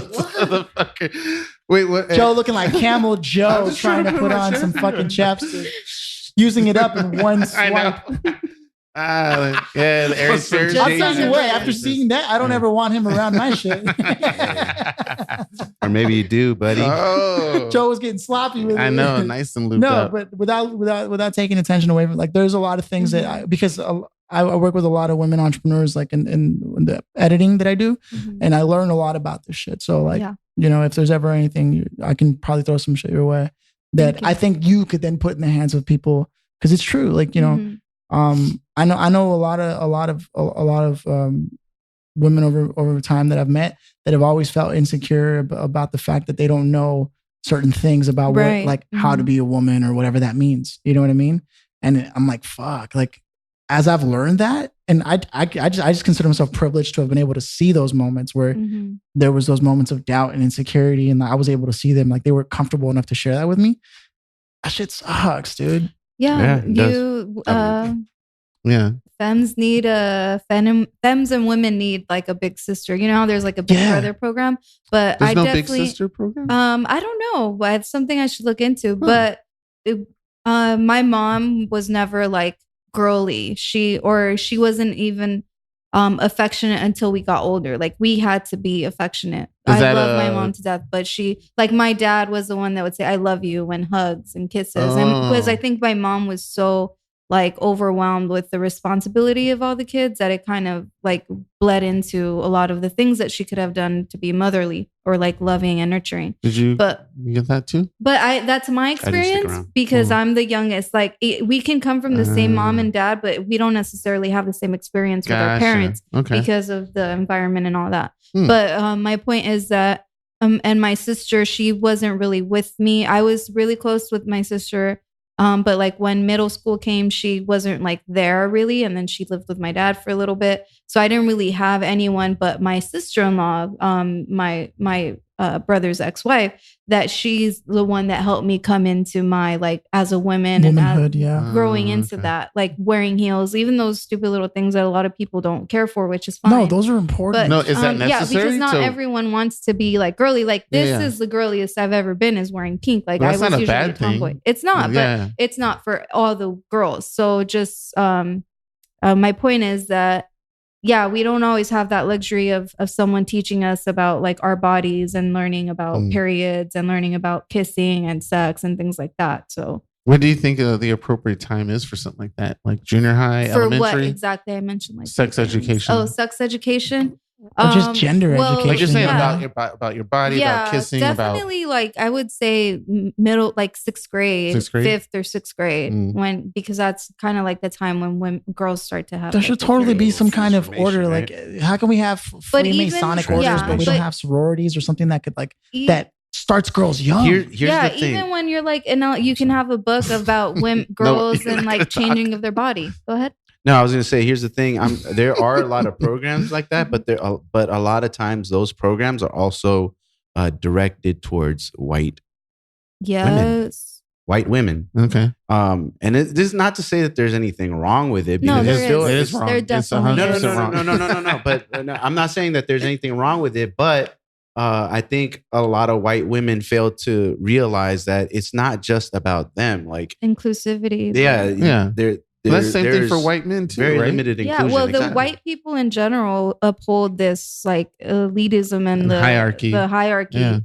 Because white women are even just as terrible as white men. It might not even be in their genetic code the now. person who wrote up the bill for the ban of abortion was a white woman. Which tripped me out when I was learning about this stuff and I was talking about. I was like, I can't believe the support from the white female women side. Uphold the patriarchy and the white men. It's crazy. Yeah, it's so crazy. No, it's true. Yeah, and it's not just in the South. It's like it's well because they don't play by the rules anyways. They just make because it helps them be on top to keep like the minorities down. They're still going to be on top, so they rather support the white men and the patriarchy because they still have some kind of like status. Upper hand and status. And they kind of do that within our race racial clash too, like with the light skinned blacks and compared to the dark skinned blacks, and how that whole organization of like feeling a little bit more superior because you're lighter, and making you feel like you're superior because of Is that how you feel, Ken? Who hurt you? You're not the darkest. No, this shit is real because even as a professional, history. I've noticed I'll go into some rooms, and no matter how you slice it, if it's not okay. So I did an all Latin event recently, right? Mm-hmm. And even in there, because I was a freelancer and because I was just the photographer and not the head of marketing for AT&T or the head of public affairs for this oil refinery or whatever, like even there's this level. They're talking about inclusivity, but not once did someone walk up to me, and they're all Latinos. Mhm. Not once did someone walk up to me and go, "Hey, so how can I help you?"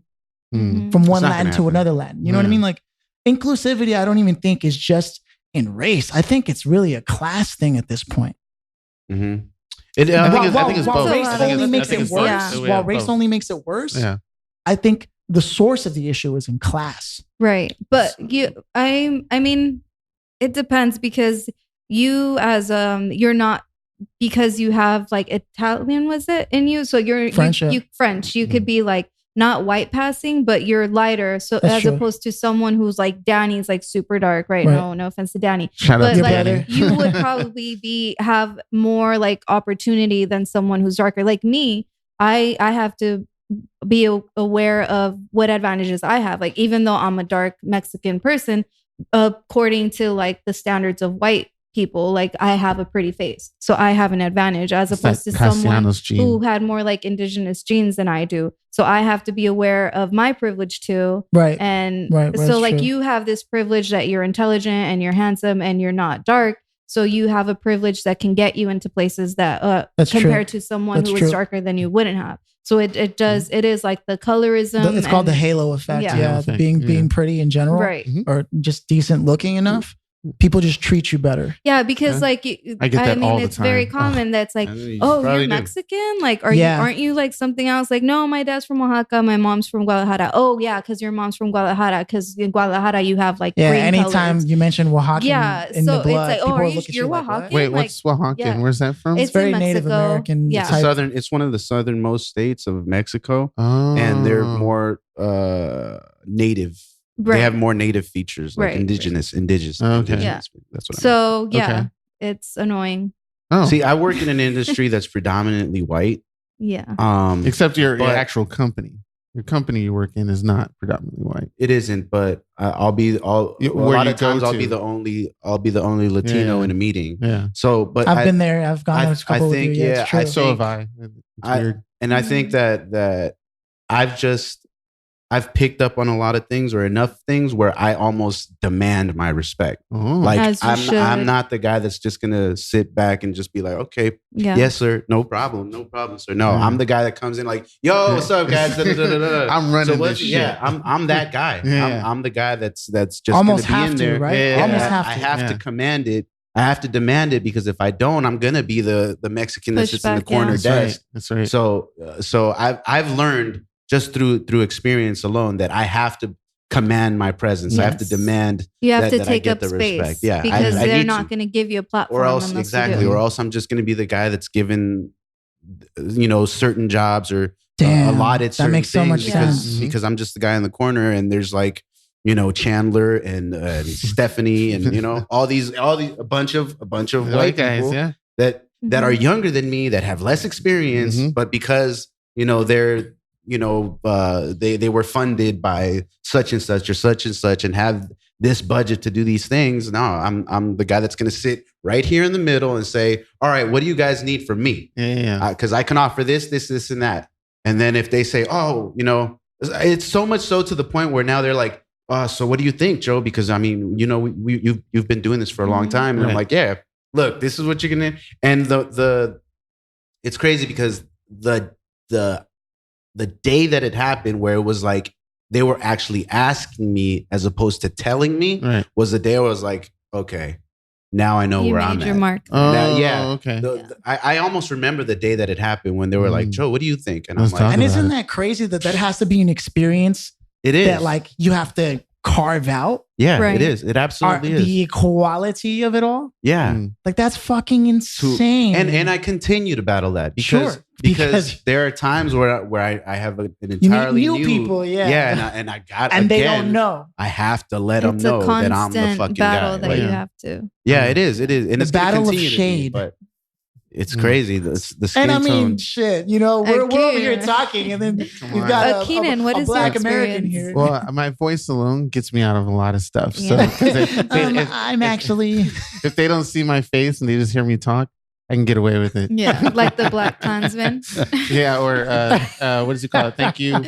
Wait, sorry to bother you. Yeah. Oh yeah, Which you is- got to use your white It's voice. it's very sad and depressing, but it's also very funny. And then they meet you in person. They're expecting like a Exactly. They'll hear me. And they'll you hear know, me. that's like what bothers me. If you're able to have a conversation with someone without looking at their face, and then they're in your presence, like nothing has changed about that And person. the funny thing is, they'll always make fun of it, and they'll always state, "Oh, you're when I meet you, you're very different than when I spoke to you on the phone, or when I talked to you here." And I was like, "Wait, what?" Do they not realize how racist that sounds? And then when they No, approach, they're when they approach me, and this is everybody, not just white people, it's even in my own community. It's even worse in my own community. So they'll see me from afar, and then the moment I open my mouth, like, "Wait a minute, you're not who I thought you were. You may look like one of us, but you're not one of us." I actually was told. What did our homie Melrose call him? Encyclopedia Brown? Yeah. See, Melrose, that's kind of one of the reasons why I didn't talk too much, because I know the type of Melrose is and that I've experienced. And I know he's your mentor and homie and stuff like that, but he's just like what this one guy said to me. And this is when I was helping out teaching adult literacy at the library, where I got my iPad stolen. This guy said, with a smiling, laughing manner, he was telling everybody in the room, "Hey, you can tell this guy went to college. Can't you hear how he speaks?" And I was like, "What?" Like it's just so little does he know what you had to do to even get in there. Yeah, it was definitely off-putting, but it was also something I'm definitely used to. Where in the Black community, the moment I speak, if I'm not hood or ghetto or talking with a lot of slang or something like that, I am not part of your community. And it's really true. So even though I lived there. Yeah, you lived in the community your whole life. South Central, Inglewood, Compton, Linwood. You're all literally from born there. in Oakland. Yeah. But because you don't walk into them, "What's up, y'all? How y'all doing?" Y'all, and that's probably why there's such a huge difference, like with us in this room, that we all speak differently. We don't act to what the common stereotype of who we are is supposed to be. Like, again, like we speak very well, you know, like. Yeah. But it shouldn't even be that, because I grew up around all hood for the most part. My own family, my own neighbors, stuff like that. I don't know wherever this voice developed. Maybe it was TGI Fridays on like an ABC, watching a lot of TV and video games, but it is. I don't know. I just don't know. But you shouldn't have to apologize for who you are. Yeah, I know. And I get it. No, but what I'm saying is, isn't that crazy that all of us in some way, and Joe was also clearly able to be like, "Fuck that." Like, we're almost in a position where like we were forced to either feel like we have to apologize or double our efforts just to be who we are. And I don't think I do any of that. I don't know what I do. I don't know. Maybe I just pass on. I mean, I don't know if I'm like accepting it or something like that, because I'm used to it, but I'm also not used to it. So I don't know. There might be moments where we can't apologize. No. Right. But and that's a shame too, because you shouldn't that's the name have of this to, episode. No apologies. I thought it was going to be unapologetic. Si puente. So you shouldn't have to speak a certain way to know, oh, this person went to college because they're speaking a certain way. And someone from the hood who speaks differently than Keenan does shouldn't feel like, oh, I can't go to college because this is my environment. And if I like learn and become educated, then I'm not going to be accepted here anymore. You should be able to be your own person in college. Like I know plenty of people who speak differently that don't speak, because I feel like it's a colonized language anyway. So why should you have to fit into that expectation that a colonizer has brought upon you anyway? You should be able to speak the way that your community understands, because when you get out of that community, you should be able to go back and bring them that education and that wealth as well. And it shouldn't stop you just because you speak differently. you should be able to speak the same language as them, because then that helps you bring it to your community. Right. Yeah. Well, I've 'Cause always only you spoken could like say this that. since I was born. I don't think I've ever. I mean, maybe when I get angry or something like that, or like last night. Road Make rage. up your mind. Road rage. Keenan starts getting. I was a little upset that nobody was making decisions on our group text. I was asleep by like 9. With me, you were. it was. I just needed clarity again. For me, it's we're just the mild bunch now, Keenan. You know, it's not. I mean, I've never was I ever really like a party animal, anyways. Oh no! This is about clarifying what time we do the we're supposed to be podcast, and I here? was like, make your fucking mind up. Like, yeah. Like, I would have been ready for any hour, but okay, I get it. Because everybody was. Nobody was like, okay, I want to do it this time at this date. So you just wanted to know for sure. Because I'm being developed with friends and family, encouraging me to be more prominent, more speak up, confident, more speak up. Joe tells me all the time, speak your mind, all that stuff. So eventually, more and more will come out like what the fuck, y'all? Yeah. Like, yeah. I'm with you. It's funny because I was outside when Keenan when we first started setting up, and Keenan was outside talking. Like, so what's up, my nigga? Oh yeah, we gonna go out here. Nah, you know what? I was thinking the other day, saw the same girl from the last week, bro. And then he was like, oh hey Phillip, how's it going? I just want to talk to you. It flips because it's there, but it's just I don't understand, but I can't explain why I talk the way I talk, because I've been doing it since elementary And school. you don't need to. That's what we're trying to say. But No to apology. answer your statement, like, I get it all the time. I mean, Isn't that crazy, man? shit, I've been searched randomly by cops before, And then they hear you speak, and they're like, "Oh, sorry, sir. We didn't mean to trouble you." Yeah. It's like that movie Get Out. Have you seen it yet? I have not seen it No? yet. I'm waiting for it to be like on HBO or something. It will eventually. I think it is. Yeah. Is there a Hispanic Get Out somewhere? There should be. It would be way different though. Because we have the same trials and tribulations, right? As minorities. I don't think so. I think the struggles are a little different, but there are struggles on both ends. Oh, okay. I agree.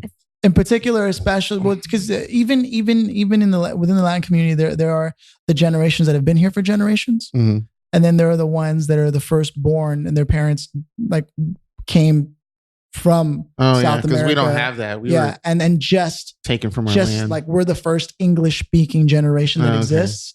So like there's different levels of work that needs to be done, right? So our parents just coming to this country was for some the biggest accomplishment they could have made.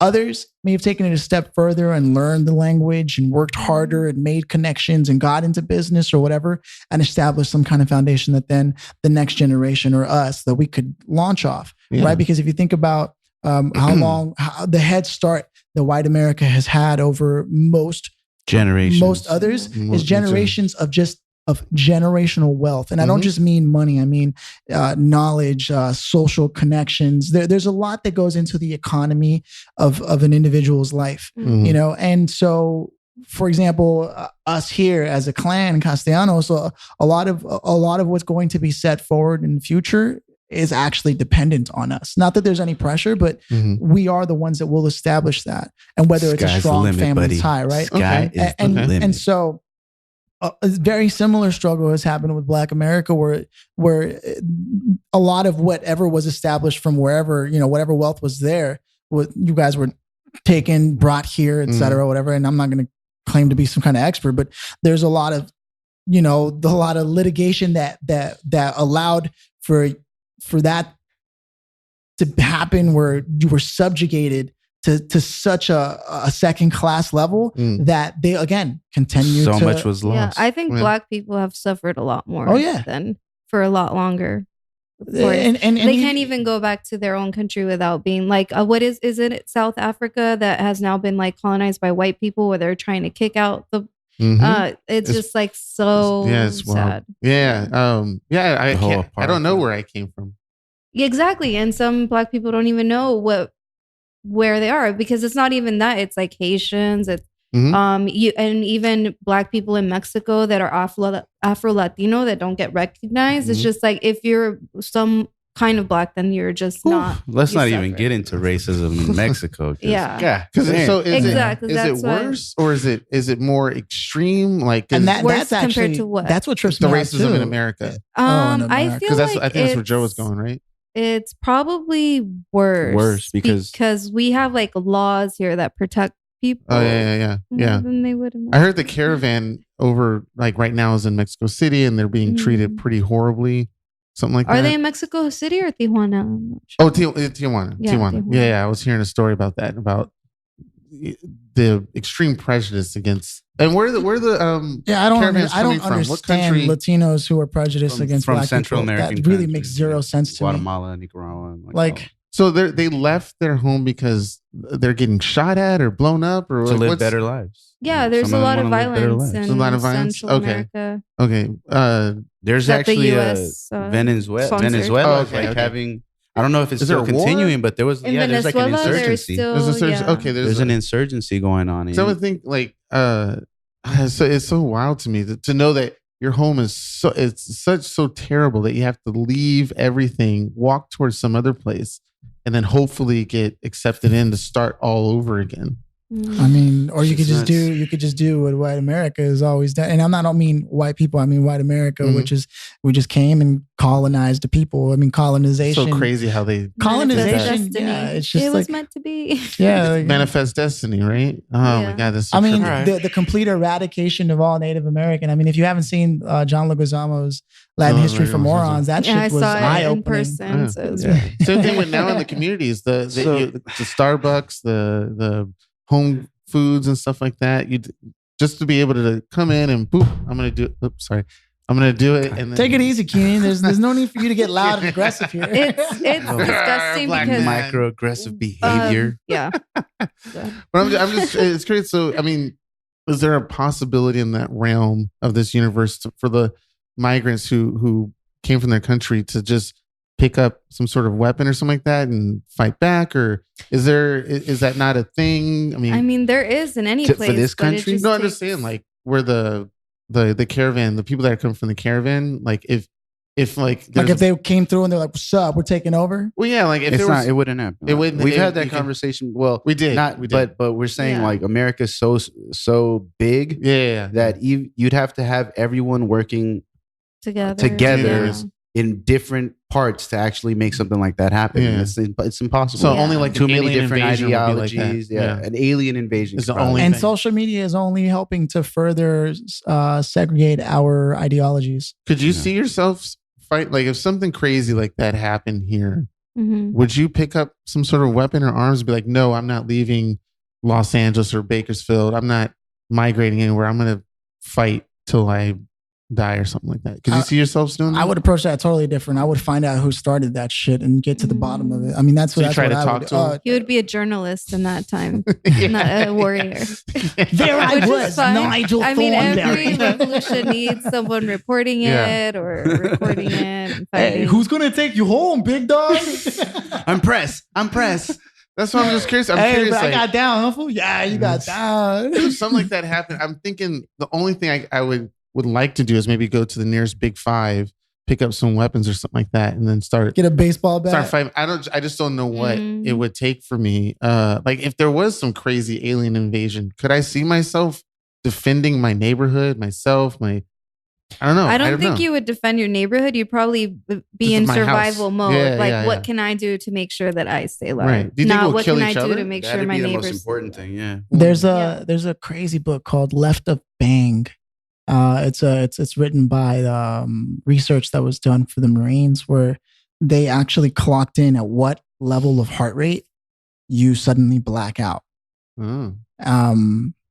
And, that- and left of bang means to be able to prepare yourself strategically ahead of time with this framework so that when someone does shoot, you were just to the left of the bullet or just to the left of the grenade or just to the left of the chaos.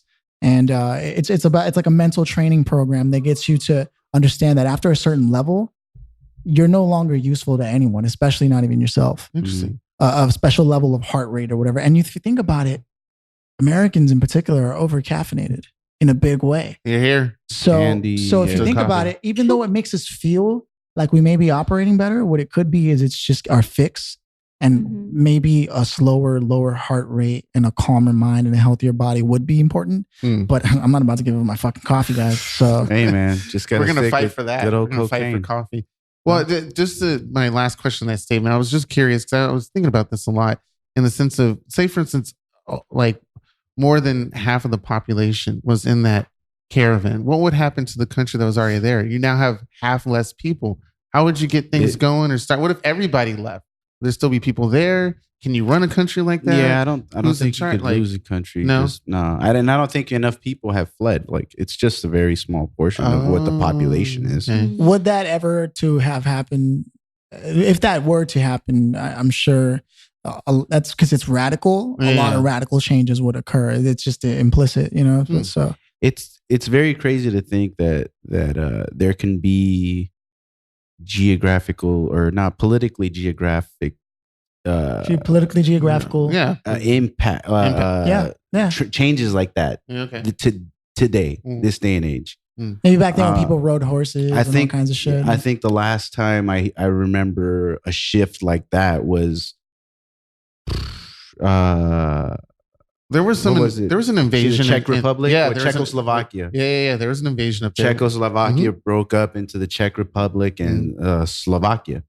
So I think there was and that was like what, in the 90s? Yeah, early 90s. Well, I thought there was a recent Putin invasion that happened. Up in Russia. You're right. And they were I forgot what they took over. He gave like amnesty to a country, right? And like and U.S. was like, don't do this. And Croatia. And he just came over and just took it over or something like that. But I'm kind of curious do you think there'll ever be like a takeover? Like, do you think America would just go over to Canada and say this is ours, like, or anywhere in the world? Not America. So. Well, it's kind of what America just does. Technically, subversely. But do you think will ever be another, not war, but conquerization or colonization of it? Colonization. Yeah, something like how the conquistadors. It's all ongoing, like the Amazons in Peru, and that's the war in Iraq. It's the industrial, the capitalism on exploiting the resources. Yeah, they always find an. It's still a takeover. It's just saying, okay, we're gonna place this. It's not in a sense of like the French Revolution. Have you seen the war in Iraq maybe starting again? Because Trump decided to send some troops there just to station them there. And then to add on top of that, we totally threw Huawei out. Like as a like they can't do business with America anymore because of the whole they're kind of leading the 5G infrastructure race. And so we have Huawei, a president. That's right. I want to buy one president like of those. Trump that was just like, oh, that's what you think is gonna happen? Yeah. All right. Now you can't do any business with us. Well, it turns out Huawei is they got caught monitoring the people who have their product. Yeah, but that's our job, America's job. Speaking of takeovers, since the Patriot Act. Speaking of takeovers and tragic events like that. The last episode of Game of Thrones. Oh my gosh! I've literally seen 3 episodes of Game of Thrones, Joe. Look at that. I drink and know things. Tyrion I thought Lannister. you would have had the I know nothing. I don't know. This is whatever. No, this was a shirt given to me. So that's Tyrion Lannister. I don't know. I never seen one episode of Game of Thrones. My favorite. So how close was I? How close was I though? So you predicted something? Tyrion was going to take the throne. Oh, well, thanks for you ruining were it. not close. I haven't seen one episode. What do you mean? Bran took the throne. Yeah, but Bran made Tyrion his hand. So technically, he's the second most powerful guy. And I saw the stabbing, and I was like, shit. I just ruined whatever. They ruined it. You saw the stabbing? Oh, The yeah. lady, and it happened pretty early into the episode, which was interesting. Oh, yeah. I would have thought they would have like dragged it. I think they should have dragged that a little longer because I feel like there's so much like that. This is like sports to me. Wait, right now. you don't like, watch what? Game of Thrones? Well, see, the thing is, here's the thing. Okay, what happened was he's a bandwagon. Well, no, because the last one of the podcasts, I gotta leave early to go see Game of Thrones. Oh, that's right. So no, because he was going to a party. I was going to a Game of Thrones party. Yeah, because I like one of those guys. No, fake. I like Poser. the fantasy. I'm big into fantasy. I just something about I don't know. I guess boom. Everybody drink up. Everybody take a drink. Drink up. I don't know because I'm big into Lord of the Rings, World of Warcraft, all that stuff. And then it's the thing is I think I might have felt after the first when it blew up. I would say after the first couple episodes, I didn't like that because I felt as a nerd geek who's in that realm, all these people that are coming in, all those jocks and, what do you call it? Cheerleaders and stuff Hey, like that. that's my show. Who gave us shit for all this like entertainment are now really enjoying it. Why are you holding on to high school traumas? I can't help it. Has anyone actually stuffed you in a locker? And they gave me that. Was it? The It's not a wedgie? Slurpee. What's it called? Where they stuff you in the toilet and they flush a slushy? it. I don't know. The slushy. Actually, I don't know what it's Just called. put you upside Someone down. did that to you? No. I'm about to say, let me find Joe that let that motherfucker. happen. I don't. Well, maybe I don't know if you remember me Like in high anger school, but management, I you was go never. confront No, them at I a had fucking no Buddhist idea temple? who you were until I like a think week so. ago. Yeah, I never. Oh shit!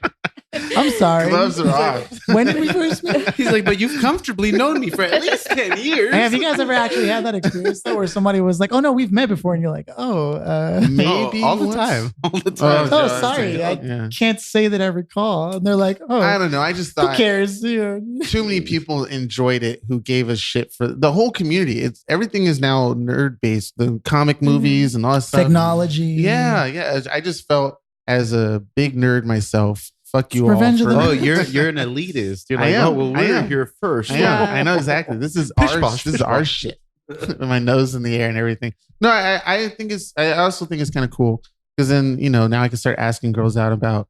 Hey, did you watch this certain episode and be all nerdy but no, I really should watch it. I think I will now that it's Now that all it's over. done. It's I over. can binge watch like mad crazy. Oh my It's gosh, over. it's so much binge Yeah. watching you're gonna have to do. Was that How 3 many days worth? seasons? Eight seasons. How many- It's eight eight seasons? seasons. I thought it was longer than that. No, it was like 8. But the last 2 seasons were it's practically a season itself. Oh, really? Yeah. Season 7 had 7 episodes, And and season 8 had 6. Okay. Yeah, But they were also very long episodes. you'd barely even notice. Well, yeah. that, 'cause Okay. Technically, It's entertaining. season 8 had like each episode had like an additional 20 minutes worth of Okay. stuff. So if you put that all together, that's probably 2 extra episodes. So 8 episodes. So what got you into Yeah. Game of Thrones? Are you a big fantasy nerd yourself? Or? Yeah, Okay. I really enjoyed Game of Thrones and like the when did I get into Game Are of you a Thrones? pothead? Did you? No. You're not a pothead? I'm a pothead. Well, I mean, my No, mom got me into Harry Potter. really? Yeah. I'm not a pothead. I Oh. probably only enjoyed the first book when it first was released, Mm. and then after that, it was like too much to keep up with. Oh, so yeah. I didn't. I read that But I shit. do like the. I got up to the Goblet of Fire and I was like, what the fuck is Beast this? one. Dude. Oh, Fantastic Beasts. Fantastic You like that one? Oh yeah, Oh, Grimwald. Yeah. And I want to watch all the Harry Potter movies, but Yeah. Should. Yeah. I mean, like, what was it about Game of Thrones that attracted you to be like, I like this shit? Is it violence? Is it drama? Is it I'm trying to male think. genitalia No, I think it chopped was up? just the storyline. Like it was different than what was on because of like, yeah, it was kind of Mm. nerdy. And yeah, I don't Okay. know what to say If about I were to watch it at all, it would just be for the Dragon Girl. I mean, that's The mother of dragons. Is there Emilia Clarke? Is that her name? Emily Clark. Yeah, Emily Emilia- first of her name? Emilia Clarke. Emilia Yeah, Clarke. Amelia. Yeah. Yeah. She's English. Yeah. Big brushy eyebrows. Has that smile. Yeah. She's Yeah. regular. She's regular. She's She, regular. yeah. she has a pretty face. But Yeah, she has a pretty face, but she's just regular ass girl. Joe meets them all the time. So I don't know what think to tell you. the hottest one to me was there was a few the Dinklage. the Oberon, girl of the Viper Yeah. and her kids were like Yeah. gorgeous Hmm. And that's because they were. because they were the minorities. Yeah, exactly. So what happens They had now? that nice glowing skin. Now that it's over, what There's what's their, supposed to be a spin-off, isn't it? of Yeah, someone? that's gonna take. I think it's gonna take place like 1,000 or before, 2,000 years. You know what prior that to show Oh. gets wrong though is that everybody probably smells like shit. Yeah. Well, Oh, that's yeah. a 'Cause, lot you know, of kind of movies. Mm. You know, nobody smelled good in those days. Nobody Yeah. had Old Perfect Spice teeth. No one had or- their eyebrows plucked Yeah. and their hair combed nicely. all and white their teeth and everything. nice. You know what I Yeah, mean? Like, yeah. people weren't showering regularly. I'm happy to know that I started that show from the beginning. Like Yeah. I think You I followed think it I up. came into like Someone this- who wants credit. No, I think I came in and I came in like the 6th episode or something like that. So But you're always the first one to find out Well, about yeah, shows. I started watching it around the time you did because I was like downloading it illegally, because I didn't have like HBO and all that stuff, Right. that streaming platform. But I think it was like in 2000. Well, I probably started watching it like in 2012 or 13. Oh, and yeah, I had. Has it been on that long? It's been on. It's been for on a a while, while. 8 years. Yeah. Fuck. Are there other nerdy stuff like maybe Joe might have you around the same time have gotten into like the Marvel movies or No, I wasn't really into the Marvel movies. because we brought you to the Star Wars stuff, didn't we? I've always liked Star Wars since we were little, and we got like that golden set, the VHS tape. Hey, do you hear there's Yeah. there's like a new there's like a trending thing going around like on Twitter, demanding that we get a Solo too. Oh, really? Yeah, man. Because we're You gonna really get want to really- watch a solo? I would would. I absolutely totally would. watch a Solo too. We're getting a TV show, so that's coming out. Not a Solo one though. No, but it's about Boba Fett. Mandalorian. Yeah. No, it's not about Boba I thought it was Fett. about Boba Fett. No. Didn't he About kill bounty somebody that Mandalorian. like was key to the story or something? Mandalorian. Didn't Han Solo kill somebody? No. Or no. He killed a lot of original Han people. Solo died, right? No. Wait, what are you talking about? The shoot first? Wait, somebody died and it was important, and I can't. Yeah, Harrison Princess Ford's character Leia? dies, right? Oh yeah, but that happened in Yeah. The Force Awakens. Yeah, that's way That happened later. like in the end. Of Yeah, the, that's Oh, these are like- prequels, Yeah, right? yeah, these are all prequels Yeah. now. All right. But I would love to see. I would Solo love too? for them to continue because it kind of left Oh, on a that's cliffhanger. right, because It Emilia did. Clarke is in that one too. Yes, That's yes, she Yeah, did. she right. plays Yeah, Kira. okay, I want to see a part two. I She think- plays Kira. Wasn't that, I is that why love- they left the I loved how they had like Donald Glover though, Yeah. Yeah. it's and Lando. like the perfect what's his name again? Billy D. Lando. Williams? Yeah, Or like- Lando? Yeah, the perfect Lando. Yeah. And When you now compare now the Billy older D. one. Williams is back for Oh, yeah, Rise I of did see Skywalker. that. Oh, He said he jeez. loved Donald Glover as him. He said that I think he said in an That's just interview he good wanted politics. him to play him Mm. as a Really? It's young perfect. as a young He's like, if Lando. anybody's gonna do it, It's Donald Glover. Yeah.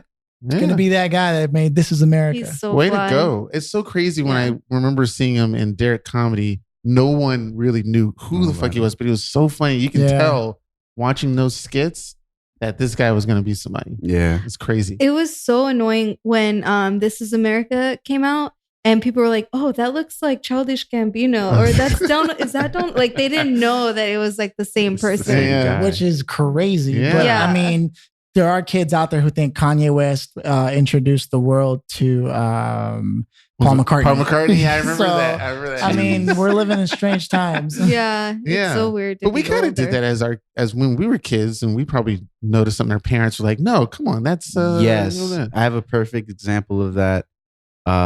Shit.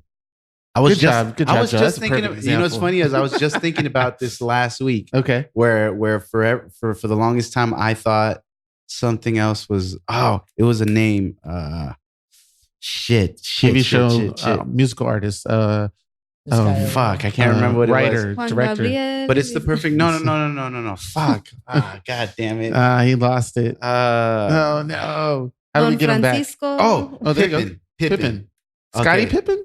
Well, for the longest time, the name Pippin, I related it to Scottie Pippen Okay. because, you know, growing up watching the Bulls, you know, Scottie Pippen. So then when I saw the name Pippin on Midsummer Night's was it Midsummer Night's Eve? Oh, I'm not a Shakespeare the guy. movie? No, Or the play. The play. Oh, Yeah, when I saw the name, was it Yeah, I'm a no, terrible was it actor. I don't know. I don't know Othello? Hamlet. I don't know No, anything. no, it wasn't Okay, Othello. but we get But the anyway, point. I saw the name Pippin. I was like, oh, I wonder if they named it after Scottie Pippen. He's like, no, it's crazy. It's Shakespeare. But yeah, it's fucking Shakespeare. So me being a kid, I'm just relating names, you know. Mm.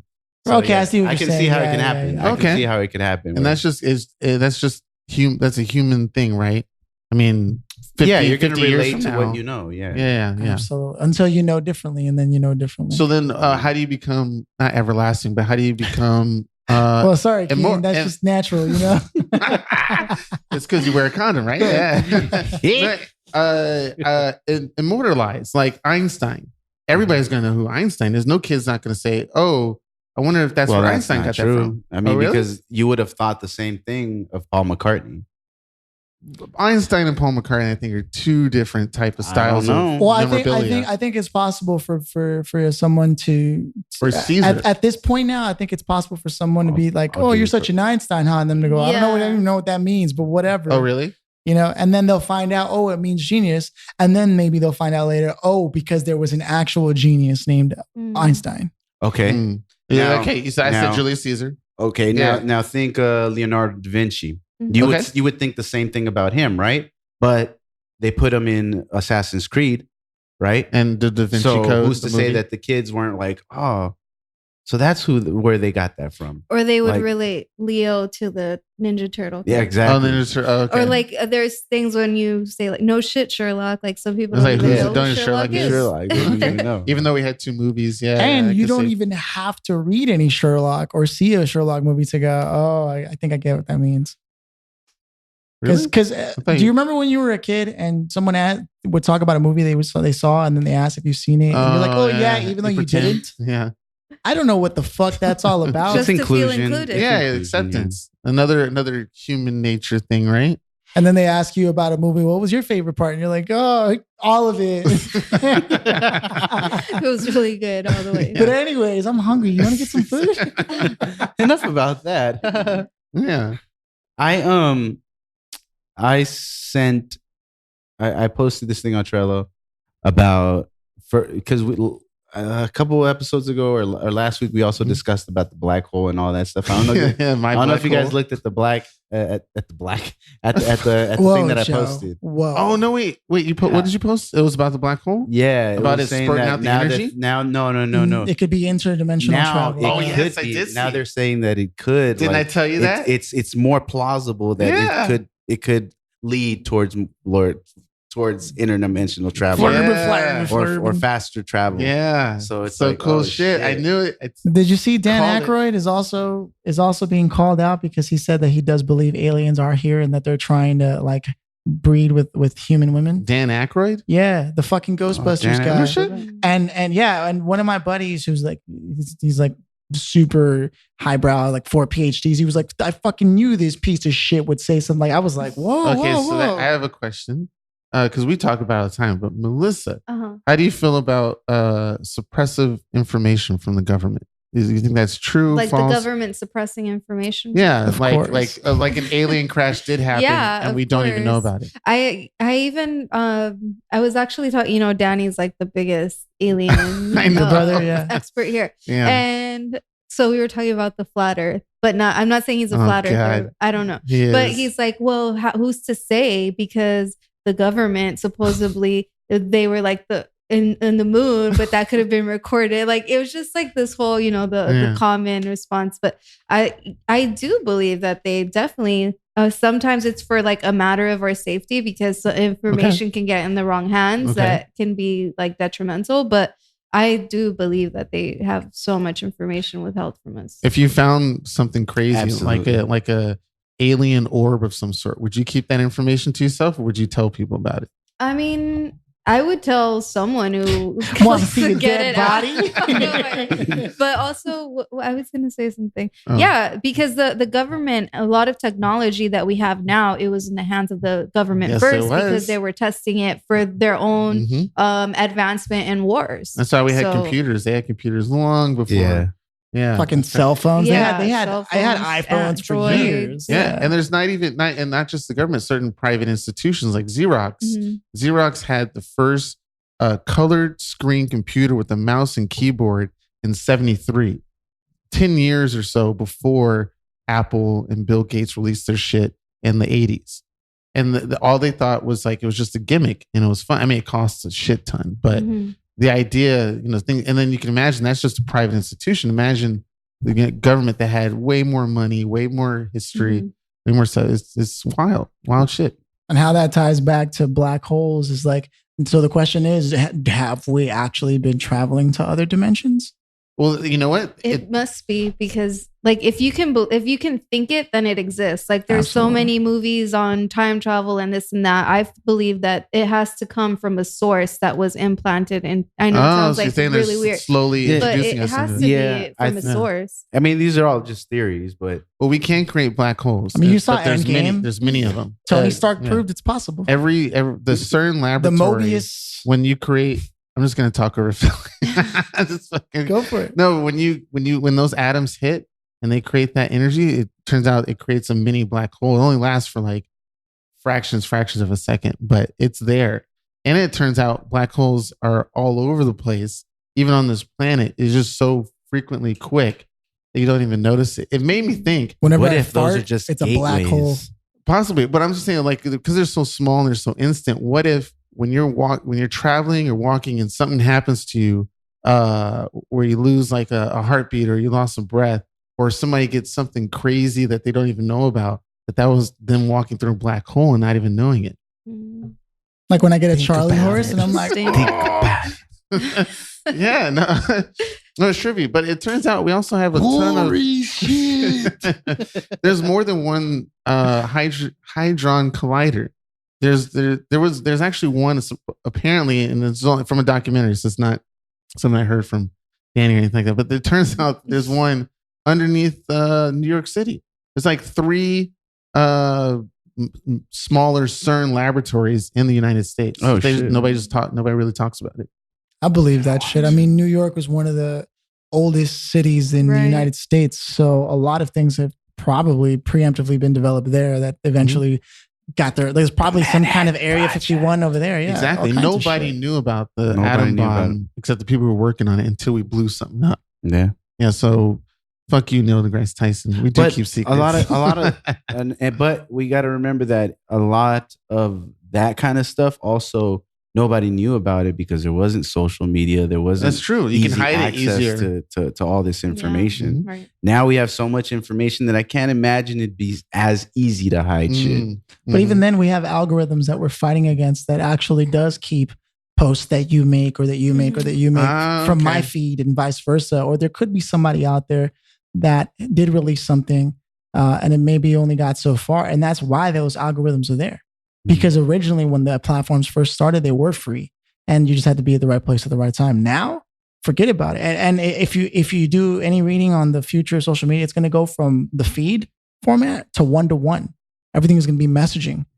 And I suspect it's not like, not only is it going to force advertisers to think differently, and as someone in marketing, like that's important to me, but also it's going to force us back into a one-to-one world, and it's not going to be so social anymore because it's clearly not working in the favor of the governing powers to have that kind of access. I mean, like we won't have. Yeah, like there's not going to be a Facebook feed or an Instagram feed. It's going to be just messaging, and mostly because that's ridiculous. The youth, the way they're using it, and Facebook, Zuckerberg models a lot of what he's doing based off the Chinese platform called Tencent, which is one of the originators of a social network. This came way before Facebook? Yeah. And so he models a lot of what they're doing. And a lot of them have succeeded in just working messaging one-to-one. And so those growing trends and like the numbers show that people spend more that way. You know, when we shop more in the one-to-one experiences. Like we don't go to an online store and run into other people like we do in real life, right? When we go to a real life store. And so a lot of the social networking that we do, like we're showing, that's why Snapchat is still around. Like you're like, why does anybody fucking use Snapchat? I don't use Snapchat. Right. But it's still around. And it's not just because of the porn babes or the webcam girls or whatever. Let me download it. It's because the younger kids, that's how they're getting along. And Gen Z really is setting the standard for what's going to be the next consumer channel. It's the newer consumer channel. And so that's going to change a lot. And as business people, it's important to be able to catch those trends so you can capitalize on it. But also as people who want to get information and a message out, like we're doing with the podcast, it's important that we're aware that like that's where it's heading. It's all going to go down in the DMs because DMs are going to be the only thing that are around. How does that work with us? Are you saying that we would not have a group chat? We would just talk to each other? No, you can create a group chat, but that's just it. Everything is siphoned off. Then what happens with accounts like the NBA or these television ones? Like they can't interact with everybody. Right. DM. That's the whole point. I mean, I get my highlights from ESPN or whatever, but for the average person who's just on their IG that's just scrolling through their timeline, they're gonna want to see because I do it all the time. Like I'll just be on my IG and I'll see a highlight of a game and I'll be like, oh shit, that's dope. Type. Right. No, so what happens? You're gonna have to go to those channels just the way you do with television. You're gonna go to the channels, but it's not gonna be a part of your overall universal feed where you have a mix of friends. Because for a while, I'm gonna hate that. For a while, the algorithm was that they would show you one or two friends posts and then you'd see an ad. Right. Sponsored ad. That was like basic standard. And then they reverted it back to like whatever was posted in time. And now it's algorithm based where if you've looked for shoes in the past week, it'll show you. You like. Right. Unless somebody did some poor targeting and for some reason you saw an ad, you're like, why is that relevant to me? That's not your fault. That's their fault. I always click on those and be like, this is not relevant to me. Right. Yeah. But now it's going to go a step even further, and it's going to break off, because just like there's no longer a superstar, right? Like you don't have like the Michael Jackson. I mean, you got like Bruno Mars on it, but it's not the same. Mm-hmm. We don't have a The Michael super, Jackson. like we or don't have Elvis Presley. like a super fucking star. Wouldn't Beyonce We be- do. Beyonce is that. Isn't that? Close? And look, she's the generation before like Justin Bieber. and Oh, all you're them. saying So- like not right now. right. Now. And so a lot of what's going to happen is it's going to become even more siphoned off and smaller and more niche. I think it's Cardi B. Yeah, things are going to get more and more niche. I'm just trying to challenge you. No, that's necessary. Wait, And- so are you saying this is leading to a dark path we shouldn't be taking, Oh, or no, is no, this no. a good thing? we Is don't this have a choice in the matter. I'm just trying to present this information and say, what do you guys think about that? And like, because how do you feel that's going to change your experience? very clueless on that. Like I don't even. That's why I'm on LinkedIn. The average all person the time, is dude. clueless. I've- I'm not I'm on informed at LinkedIn Like, all the time because LinkedIn is the new Wall Street magazine.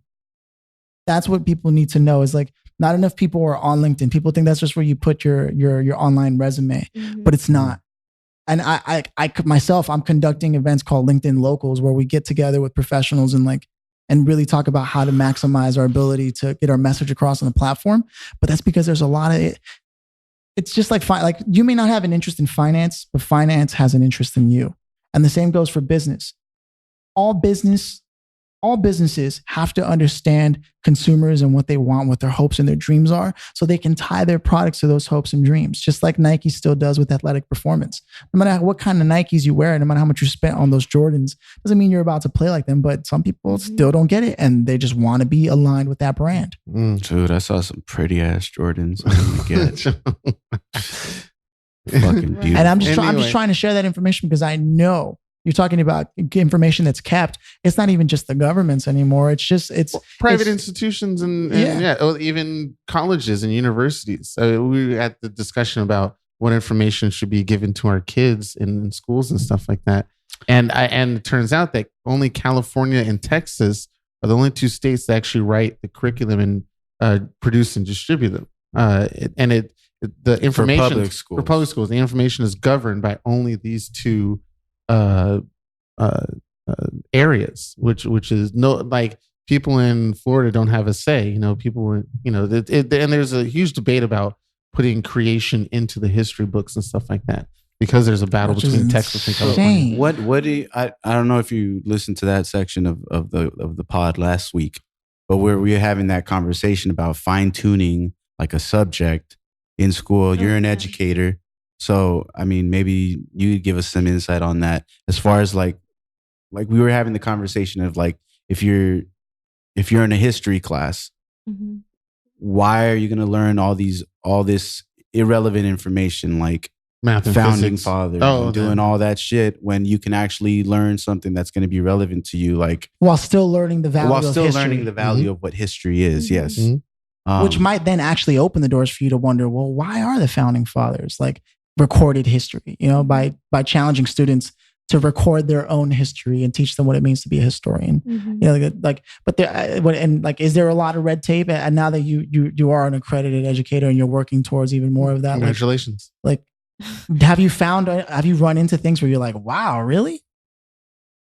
Why are we teaching? It's a long this question. bullshit? Basically, why are you teaching the stuff that you're teaching? Yeah, well, there's a lot of teachers currently that are making the effort to take a lot of the material that has been taught to us out and put more of the context of like Chicanos and things like that. So, but my field is more, it's directed towards empowering children that have special needs. So like the history and all that is just like this so broader spectrum that it's a luxury for them to be able to understand that. That's something they can't do right now. Right. So like ours is like the basic concept of like being able to grab this and hold on to it. Like sharing motor skills and being able to react to safety and be in the public. So Gotcha. yeah. Gotcha. No. Just generally Which is interacting. still, And which then is it's still, more like yeah. bringing awareness. Well, the school that I work for is trying to bring awareness into the community of like children with autism. A lot of people don't understand what autism is, and you could see a child throwing a tantrum, and you could say, "Oh, that's a bad kid." Like, no, that we're trying to take away that kind of stigma from autism, because it's not. It's like a neurological. Right. They don't have to look a certain way. Exactly. Yeah. Right. Yeah, like it could look like me, and I could have autism. You would never know because it's a large spectrum. So yeah, I'm in that sense of like history and things. I do agree that it should be there. It needs to be changed, like in our time. You're in high needs school. to be tailored. Like, how did you feel about the education you were taught at uni? In high school, I was it did necessary? not like it. No, because I think I've always had like some kind of awareness of like this history is not. It's include like I don't see myself in this. Like I don't see my background in this. I've always had some kind of awareness that it never interested me because it was like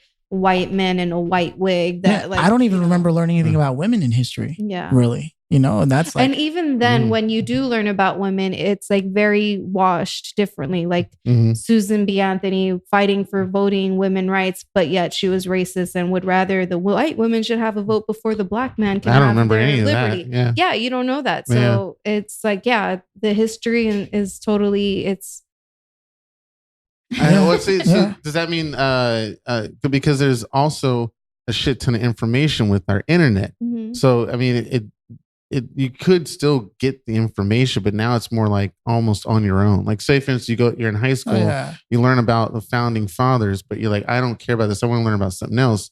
You could go to the internet to get that information, but that willingness to do that is not there. It's very lacking.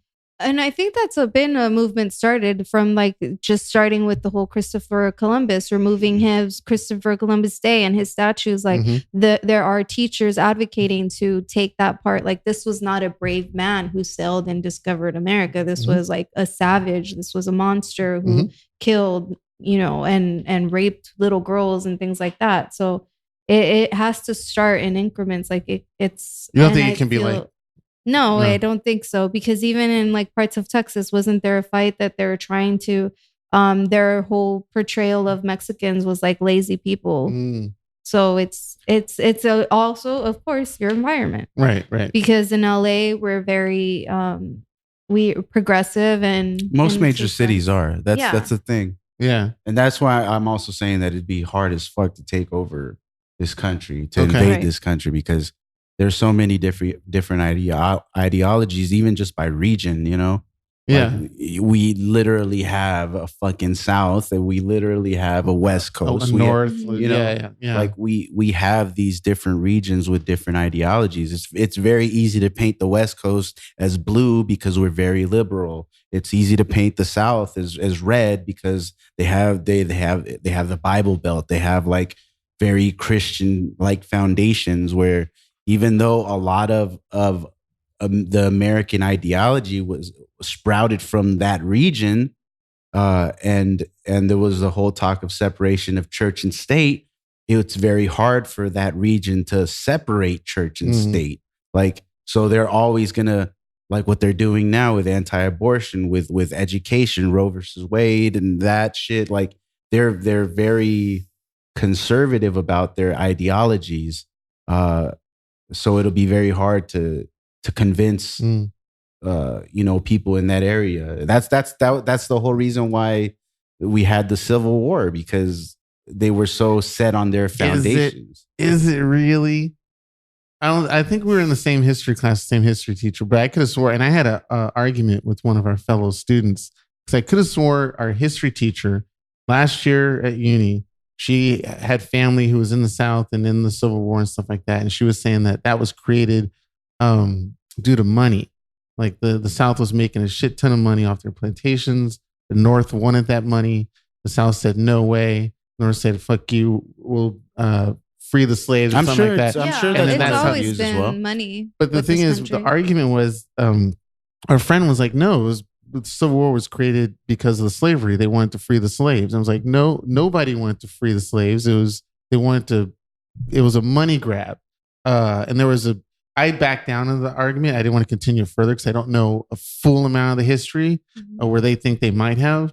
But I don't know why I was bringing that. I was just bringing it up because you're still fucking mad about it. He's like, and this kid thought he could tell me what it was all about. Well, it's like the Columbus thing. I mean, there's it's frustrating when you know a bit of information, but they're still giving out the wrong one. That's just I think that's the challenge to most standard education is that its premise is for you to absorb, and that's it.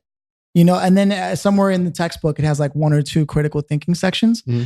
But do you ever remember a teacher taking you through it to understand what the process of critical thinking is? Only in my math. I'm only in my math class because the math teacher was all about. The reason why math is there is to help you do a lot of. So you have the fortune of having a good teacher. There are very few good teachers that will teach you something that is not the subject, but is crucial to understanding the subject. And you get a little bit more of that. There are other countries like that actually a whole portion of the students' day is directed to just learning how to think. Mm-hmm. There's a guy named Edward de Bono that is the preeminent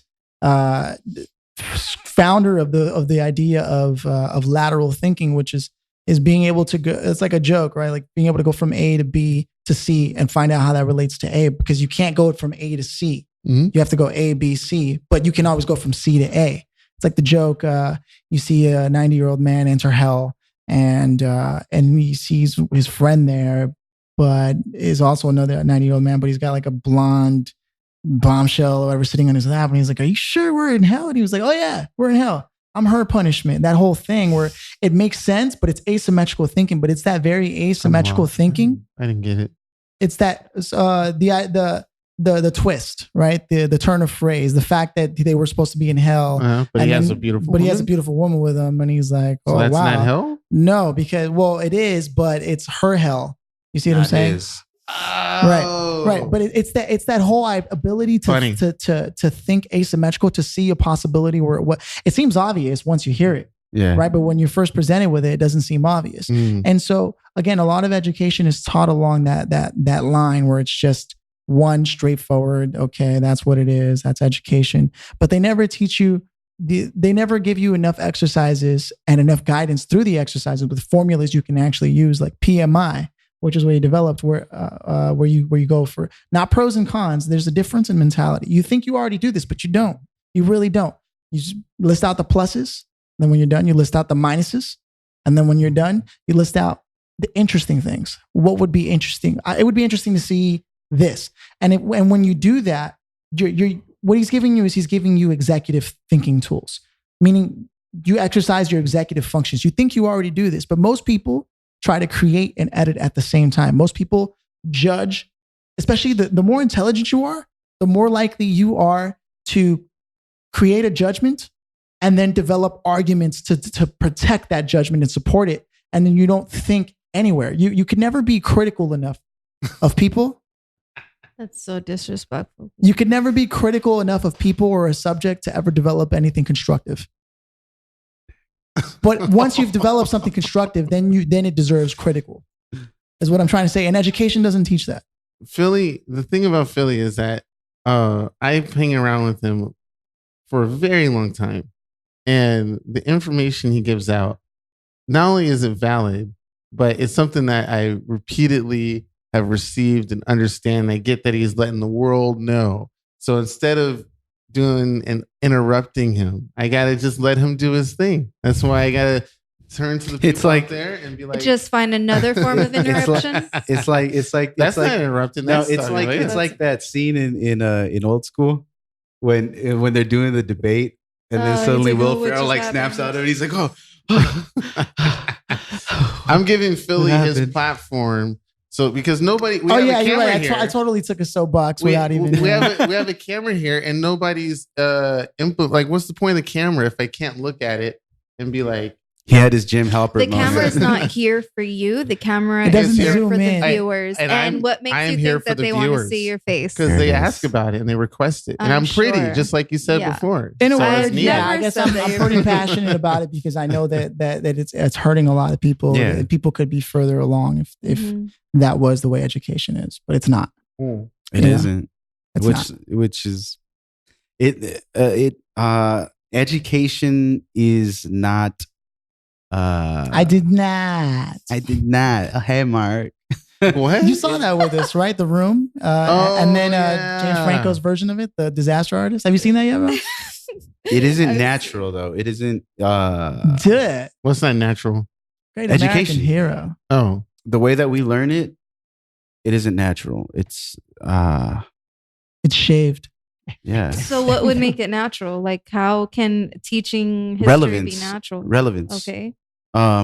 Teaching something that could be relevant to you that you actually like, because But- the way that I believe education is taught nowadays is very textbook. It's very. I mean, that's of course it's textbook, No but it's pun very intended. yeah, pun definitely intended. I'm gonna look at the camera again. Okay, but You know it doesn't zoom So- in when you so- look It's like at it, forced right? on you. yeah, It's forced. okay, but also in the, Not in your the office same way.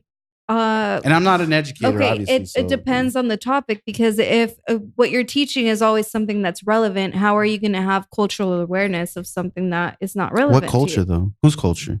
Just like in general, you're saying education should be relevant. So in Yeah. what context? Like math and history and In all of it. But so that's what I'm saying. what- There's too much stuff that you're trying to make it per. yeah, like you student. can't tailor It's- everything, because if that were the case, then there would be no differences. There would be no cultural awareness, and it just wouldn't make sense. But you're saying Whose culture? they should include. There's so many cultures. What do Yeah. you mean? What Yeah. culture? Well, So what- you're saying cultural awareness, that there would be no cultural awareness, but whose culture? What culture are you talking about? You're saying that there isn't any cultural awareness. No, I'm saying if education was the way that you're saying it should be, Mhm. then there would be no like differences. Exactly. So, but whose culture? Because you're saying there would be no cultural awareness.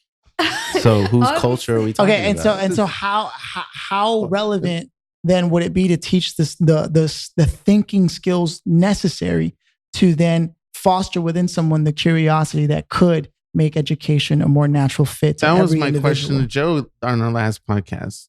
In that statement, how do you cater towards A each person. and every Yeah. student? And you're saying to do something different every week. I'm saying, But- saying start with the way that it's taught, that the way that the way we're used to being taught, as far as like whatever subject is being taught, right? Because you have a full semester to learn something. Now, why don't you start with the founding stuff, with the like say it's history. Okay. Start with that, with the shit that's usually taught. Okay. And then from there, once you've established that way of learning to your students, to your class, once you've said, okay, this is how we're going to do it. Now let's get a little more personal. By the time that happens, the semester's already over. No, This it wouldn't be. Because That's what I'm saying. If you start the foundation of, okay, for the first 3 weeks Mhm. of this, Mhm. we're going to learn this because this is what we're supposed to teach do everybody. you think that's enough? 3 weeks? I think so. To teach you're- teach me about U.S. history and all because you're that spending bullshit. only what, an hour, like once, like only 5 days, maybe 4 days, Mhm. if you have the class regularly. Mhm. Out of That's the week- 15 hours plus homework. Yeah. Plus because you're going to learn for an hour and then you get homework. Mhm. So that's another hour. But that the you homework's spend at only home. based off of what you're not getting new information on the homework. No, but you're exactly. But so Yeah, technically, so you're repeating. so it. say you're doing it for 3 weeks. Uh-huh. That's 15. That's 30 hours of something that you're going to learn. I don't know math. You can't. Do Okay, numbers. so I'm telling you, that's 15 classes. Yeah. Monday, Tuesday, Wednesday, Thursday, Friday for 3 weeks. That's 5 hours a week. Mhm. 15 hours for 3 weeks. Right. Plus, say another hour at home for homework. That's 30 hours of something that you're going to learn. You're going to tell me you're not going to learn enough about a specific subject in 30 hours? Well, if you remember how most teachers teach, the information that gets across is maybe only about probably half that. there's a lot of talking and setting up a historical fact for you to actually implant it in your brain. And then there's no guarantee that the homework actually helps or that the student would even do it to actually get that information in there. And then I'm saying, like, if we talk about just the founding fathers alone, oh shit, just George Washington can fill up a good amount of that 15 hours, and you still won't even get the whole story of what he did. Which is I think, how often are you going to think of George Washington? Like, so who gives a fuck what the fuck he did? But you say, look, George Washington was one of the founding fathers, and then he did this, and this. Okay, no, he did this, and this. Okay, those are the bullet points. Boom, boom, boom. Right. Those are the 5 things that you kind of need to know about George Washington. Mm-hmm. Boom. Now Abraham Lincoln, or Thomas Jefferson, or Benjamin Franklin. Boom. Mm-hmm.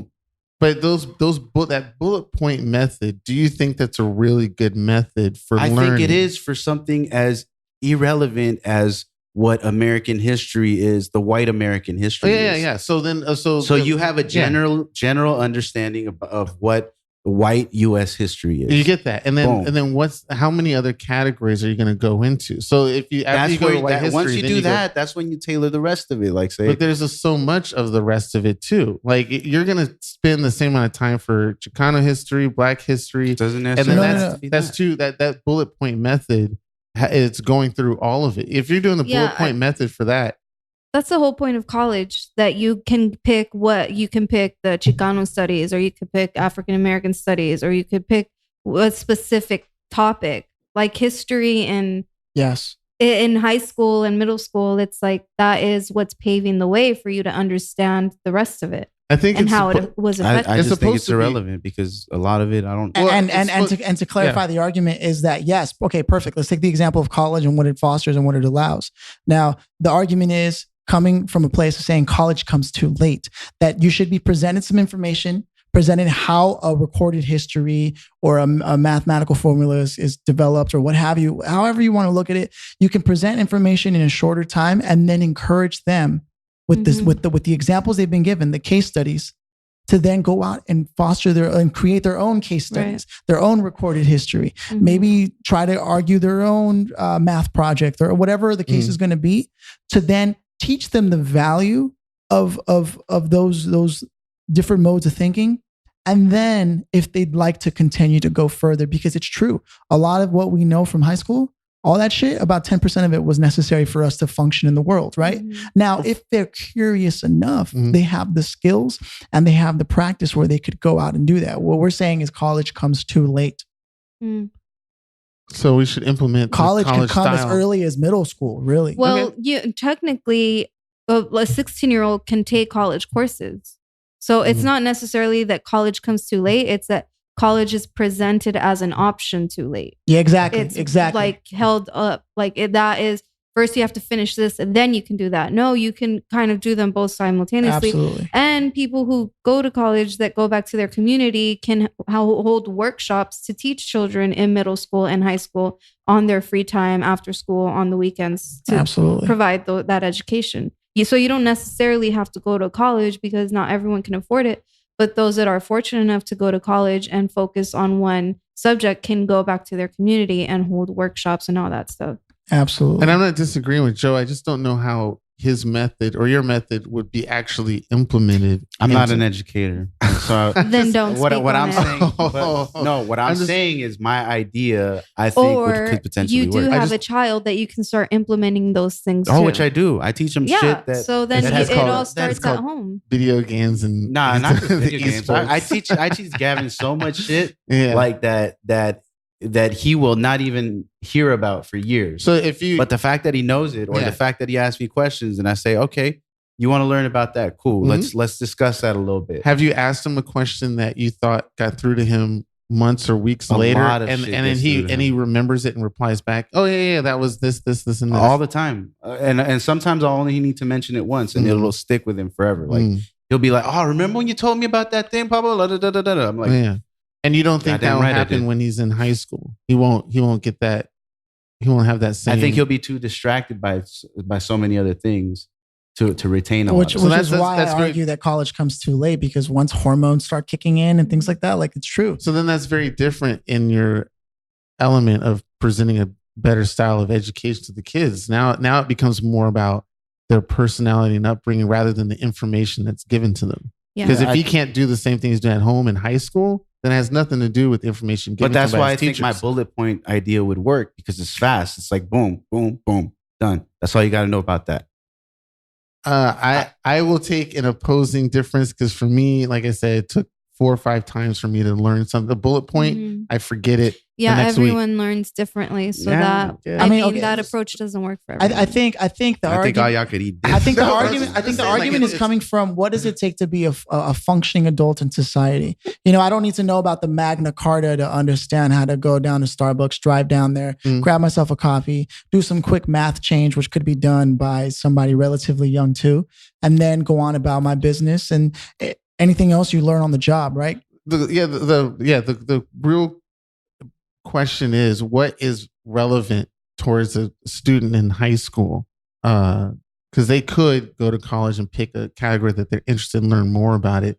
So what would cover high school general should totally knowledge, be like general sex knowledge education and like whatever is relevant to their hormones, sex education, because we're talking oil about history and all that stuff, but like straight up. Basic Those resources math, are being wasted. like algebra even for sure, like right cooking. off the bat. Yeah.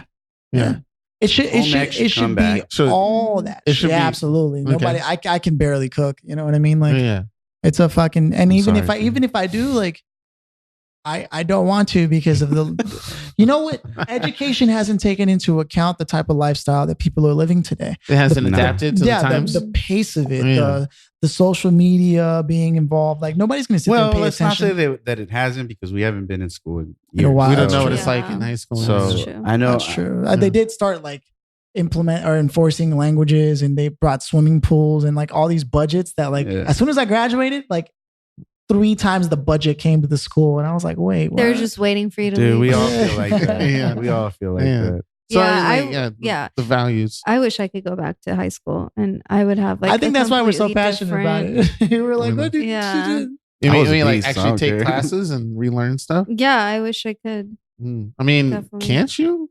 You can get it, but you wouldn't be in high school. You'd be doing those high school programs. You're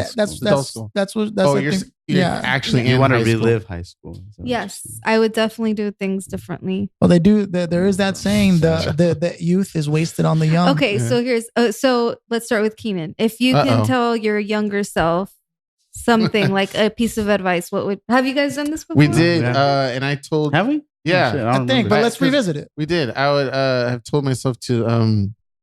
Has that changed? Your advice? No.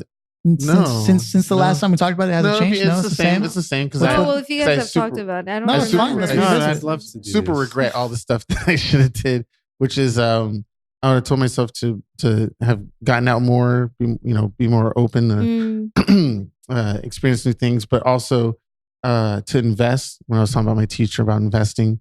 Going on instinct. And so, because I definitely, there was a lot of stuff I passed on because I just had not no interest, but I just wasn't sure about it.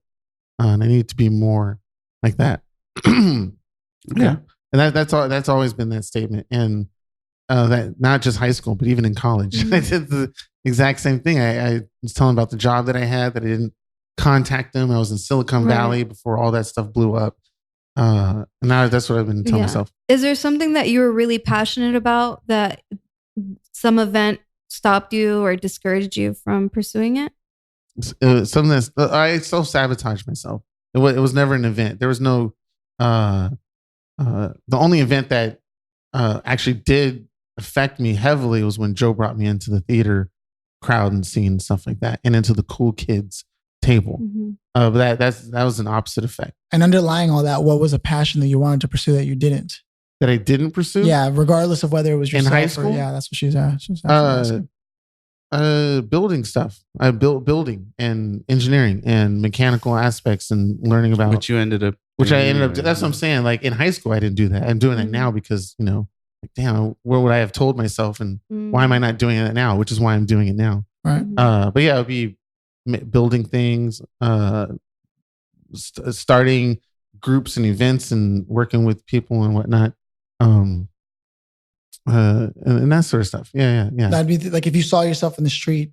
What I'm doing now, what? At that age, and you were hey, like, oh kid. shit, that's what you would say to yourself? Hey man, just take building classes. I would tell them, I would tell myself to start building on your ideas. Just build it, make it out of paper, cardboard, whatever. Draw it, write it down. How about you, Smell? Smell? Yeah, they call me Smell. Melissa. Smelly Melly. Oh, Jesus. Smelly Melly. Did you smell in high Melissa. school? No, when I was Oh. a little girl, my cousin gave us all nicknames, and he was like, It just Smelly. rhymes. I was like so perfect that he just like had to Oh, figure okay. out something that rhymed. Yeah. Okay. I was. I'm sorry, I am. If you right now ran into yourself skipping school Okay, so Oh, like shit. all my in high school, like I think I became a terrible student in like 8th grade. That's when, and because in 7th grade I ditched a whole semester in 7th grade. Damn. But the cops came. I mean, Almost you didn't. I didn't. Yeah, it was when we lived in Slauson, but I I think it was lived the there for last very part. limited- So the Yeah. cops found you Yeah, somewhere? no. So my mom worked, and my sister and I would wake up, get ready for school, and my mom would have to leave to work, and then we'd just go back in bed and just not go to Damn. school. So it was a whole semester that we ditched, and then I think after a month or something, the cops started coming, knocking, and like leaving truancy notes, and then it was like, okay, they called and said something about my mom would go to jail if like they Really? yeah. For Oh. truancy, because the parents are responsible for that's a their real kids thing. being Like school. social workers get in the I didn't mix. know Yeah, that. so they put us, my sister and I, on probation, where every day we would have to have the teachers sign us That you were in there, at yeah. every period. And a lot of it came from because I never had like a confidence in myself, like for anything, socializing or socializing with others, or like academically. I always had like a low self-esteem. So I was just like, what's the point? Like, I don't want to go. I don't have friends. I don't want to do this. I'm not smart and blah, blah, blah. So like I self-sabotage myself Okay. at an early age. And so what was the question? What would I tell So myself? Yeah, the same if you question you gave me. If you were able to go back and catch one of your days I when you would were skipping start school, at that point that like, don't ditch. Just that simple. Don't ditch, because I think I definitely would have had a better understanding of like math. It was my poorest subject. English, I like strive in that. I love English. I love critical thinking and writing and arguing. But math was definitely like a weak point for me. So I know that I would have been a lot more successful academically had I not, like, even just ditching a day or two.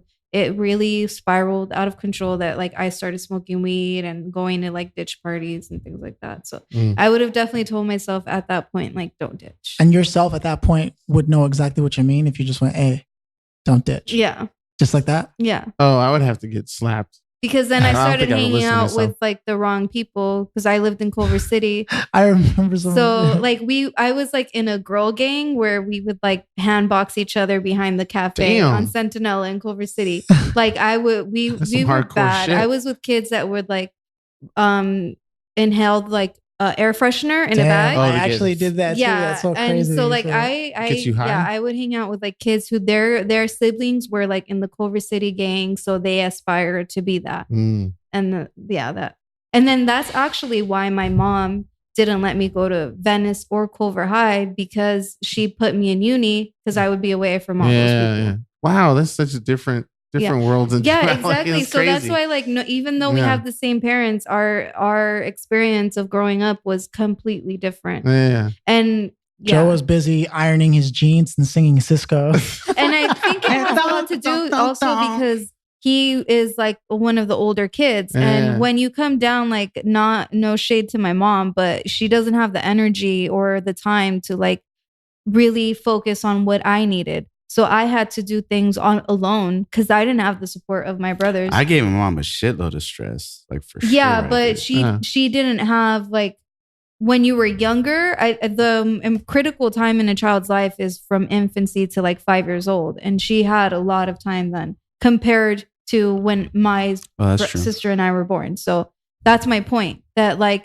By the that time it was you attachment guys. was not Mhm. there, so I didn't feel like not love, but like unwanted. Like no one has time for me, so I just do things on my own. because I didn't have like our siblings Mhm. at a certain age, they weren't in the household anymore. So like Yeah. I didn't have anyone to confide in because my mom was it was just different. Are those elements still in your head now? Like you still act that way sometimes with that Act feeling? what way? In the sense that you're alone and by yourself and no support. Yeah, and all I that stuff. think that's always been a trait in my life. Like they know, like I will go wherever I think I have an opportunity. Like I left LA without like, and that's something that I also admire and respect in Phillip. That like I think when you spend so much time alone, that you're able to do things and not be afraid of like, oh well, I don't know anyone there, or I don't have friends, or Damn, like that's right. He did just that's not something that is a concern to us. It's like if you know that there's an opportunity, then you just go. I never did that either.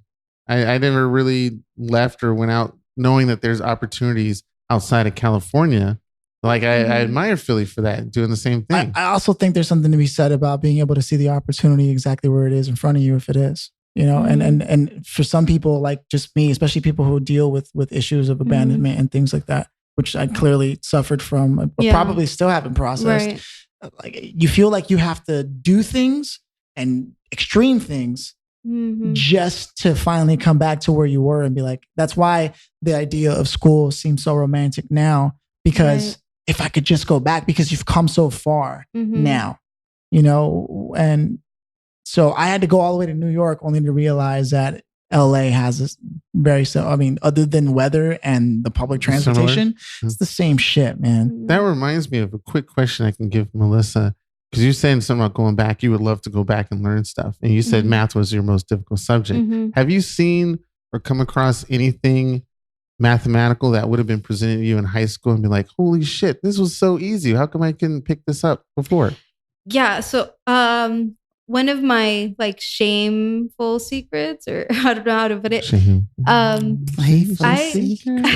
That should be like a segment. Shameful. I had dropped out of high school. Yeah. And so it took me a long time and it was weird because I dropped out of high school. I had a really good job where I was making like $600, like pretty much $1,000 a month at 16 years old. Like that's a lot of money. Yeah. So I was like, I don't need school. Like I have a good job. So like I dropped out, and but I dropped out my senior year, like in the beginning. So if I would have just like pushed a little longer, I would have graduated, but I dropped out. And so I didn't have my GED, and that prevented me from like getting certain perks going into So I got my GED a year ago. Oh, okay. Yeah. Hey, so I went back to school, and it was like a program that helps you get your GED like in a few months. You just like study and then take the testing, right? Yeah. And then so when I went and they were showing me like the formulas of,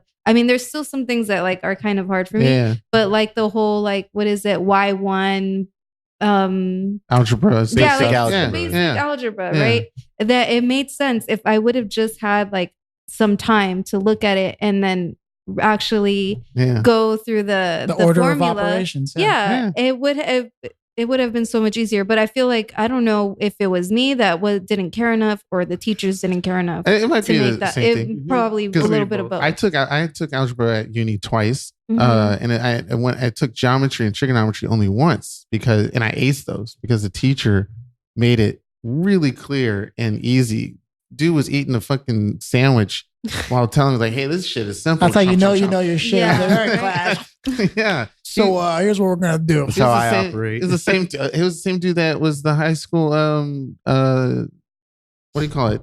What's that when you do that? The ball when you push the ball in here. Volleyball. He was the volleyball. He was the women's volleyball coach. Or the women's volleyball coach. Yeah. Because do you guys remember Mr. Ackerman? Yeah. Wasn't he the basketball coach? But he taught. What did he health teach? class. He taught health. Yeah. No, this guy really was get along with him. You didn't? No, I just didn't like him. Joe knows I don't get along. My but I added him on tennis Facebook. teacher was an asshole. I think his name was like Mr. Bluth or something like that. Yeah, that tennis. sounds familiar. I had tennis, and he was so Oh, okay. He was an old white man, so I think he was. I mean, I think you forget to mention that you had to travel 2 hours by bus every morning from East LA all the way Yeah, out that also to affected to LA, to West Because- LA yeah. for high school. We'd be on the bus at like 6 a.m. already Damn. to go take the 720 from Whittier all the way. Whittier. Yeah. Like damn. The 720 all Those the were way. some of the challenges you were facing on your way to education. At that Right. point, you were going to school because you wanted to. Yeah. And granted, it was going to be better friends, better whatever. But there are a lot of kids out there who suffer from other, whether it's geographic disadvantages or whatever, just things that they have to overcome just to get to school. Just like kids who are in the hood and have to duck gang members who want to jump them in or whatever. Like all those things are reality. So or kids that get bullied. Oh, you're going to school. Like, oh, you're smart, and you get bullied for that. But that is something that I would say is I don't know. Maybe I should just save it for the soap talk. Oh, yeah. Sometimes. But yeah, you're Speaking right. of There was a soap lot. Yeah, Joe's you trying probably to need get to to it. jump on We're it. talking I too think we're much. probably Time I think we're good. Yeah. Oh. But how Damn. long has it been? All solid. It's been 3 hours. Nah, but we're Almost, up yeah. there. Hey, see, not gonna say Melissa? People, we just talk for But, as much as we want. Shit. All right. I mean, I guess we segue into soapbox. Yeah. Melissa, as you know, whenever we have a guest on, we always let the guest go first. If you're unfamiliar with the soapbox, for the viewers and listeners, the soapbox talk is where we give each. I'm uncomfortable because I have to pee. Where we give everyone a moment to just speak what's on their mind, any injustice they feel or anything they want to promote, or just any advice they want to give. We give you the platform to speak on it, and since Melissa's our guest, we're going to give her the platform. Do you want him to pee? No, it's cool. I got this. I can laugh. Because you're going through 4 soapboxes. I got a man. water bottle. Just go off camera. So No. Mel, you go ahead and you hit the soapbox. It sounds like you're already going to get into something. Yeah. Well, yeah, So I was feel free. We'll give you the as platform. an educator. So working with kids, like I always believe that any opportunity is a learning opportunity. So now that we're adults and we always are like, oh, if I could go back in time, I would do this and that. But like we have the opportunity every day to help a youth realize that. Like, don't wait until you're older to look back and say all the things you could have done. So as older people, I feel like we are just so involved in our life that I think we not neglect kids a lot, but we don't really take the opportunity to like get to a child's level and literally get to a child's level, like down, bend over, or kneel or whatever, and talk to a child eye to eye, because I feel like I was alone a lot growing up. And if I would have had someone to just like take a minute to say like, oh, I see you're doing, something creative or reading, or like just to give them that spark, like don't give up and keep like doing, don't change. Cause I changed a lot when I was younger, or I didn't really fully embrace my personality when I was younger. So I isolated myself a lot, which led to not having friends, which led to like a bad experience of school. So, and I think a lot of kids are afraid to be themselves. And if we could just take that opportunity as an adult to not just like teach kids, but learn from them and just always give them that quick encouragement, it could change a lot to a child who feels alone. And that's my soap. Damn. Sounds like your new podcast is gonna come along great. It's gonna be the, what is it? Know Your Body with Melissa Castellanos. No. It's gonna be the spin-off off of Noob. Melissa's Know Your All of her business. Yeah. Stay tuned. I'm going to take Nothing over but this my podcast. business. Cianan. Yes. My soapbox is I hate one of my coworkers and their piece. No, I do, but I don't. I think one of them listens to it, so I can't talk too much on it. But my definitely soapbox is to be. Joe mentioned about taking breaks, and actually one of my other coworkers that I really admire noticed that I would say I was gonna come into work yesterday, today, and tomorrow. I actually will be going into work tomorrow, Memorial Day, just to finish up because we're behind on schedule. Not due to a lot of my faults, but it was nice taking the break that I had on Saturday at the beach and very relaxing for alternative purpose. But Joe's been saying this a lot to me. Working a lot, you do need to take some breaks.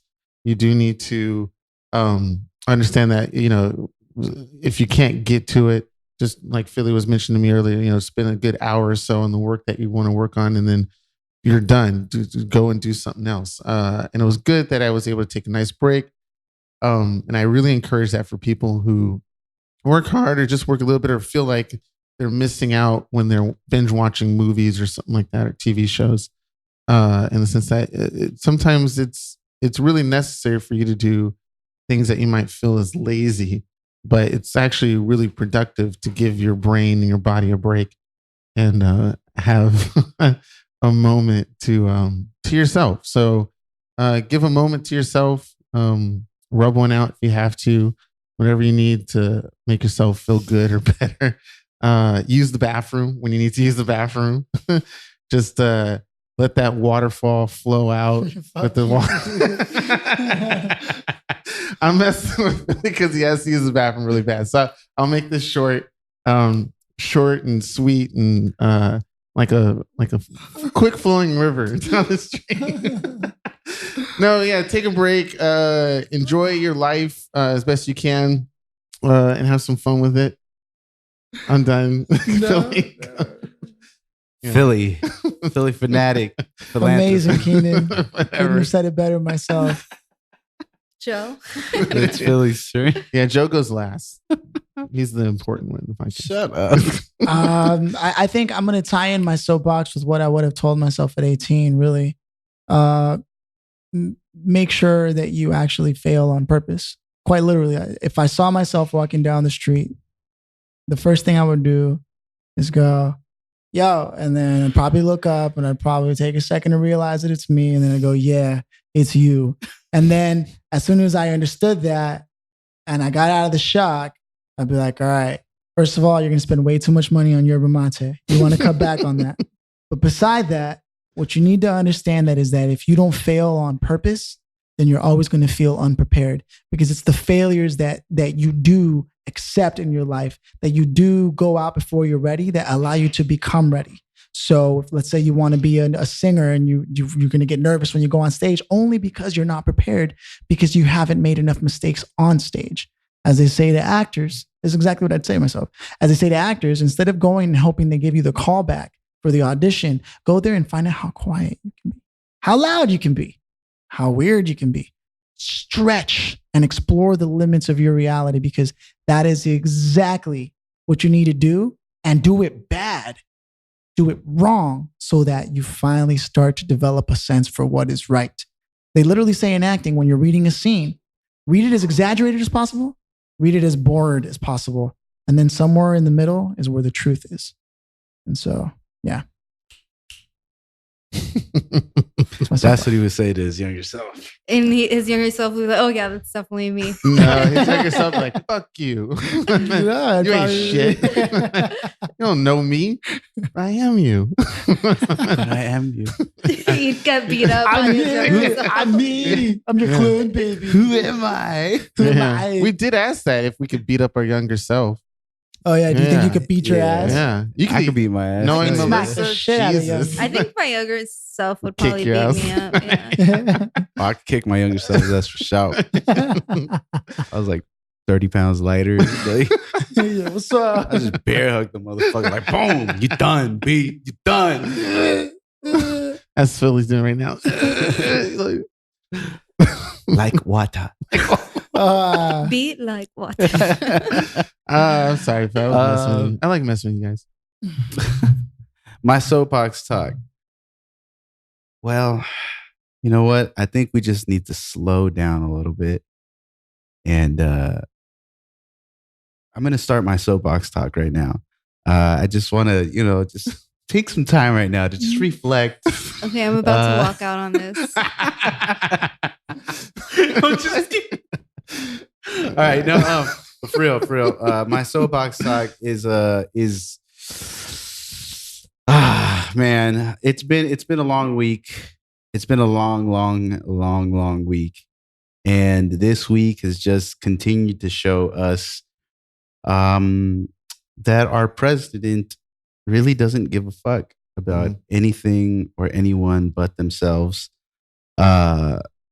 and the fact that he's been so outspoken about so many things and has had like very limited comments about like everything that's happening as far as these anti-abortion bills passing, it just goes to show that he doesn't give a fuck about anyone else's interest but his own.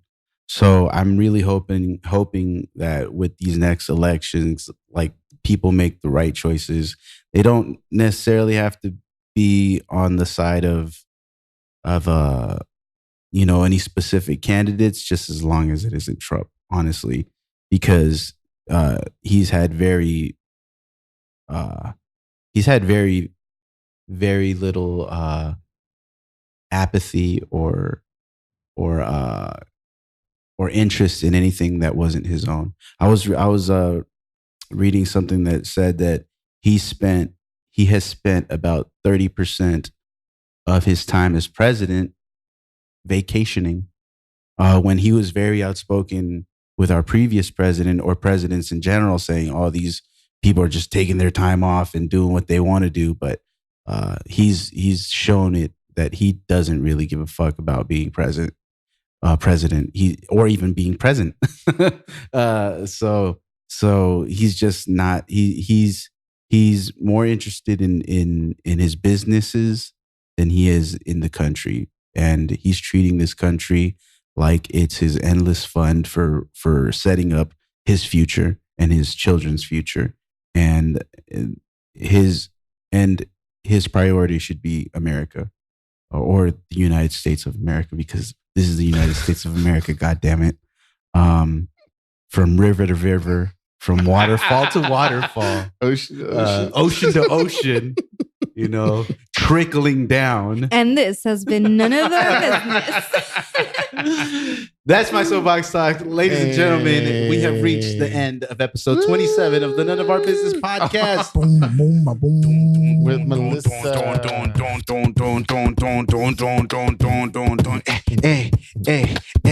Hey, we want to thank Melissa for coming out from Bakersfield to do this. It's not just because she was going to take care of my kids. Hey, you want to Keenan.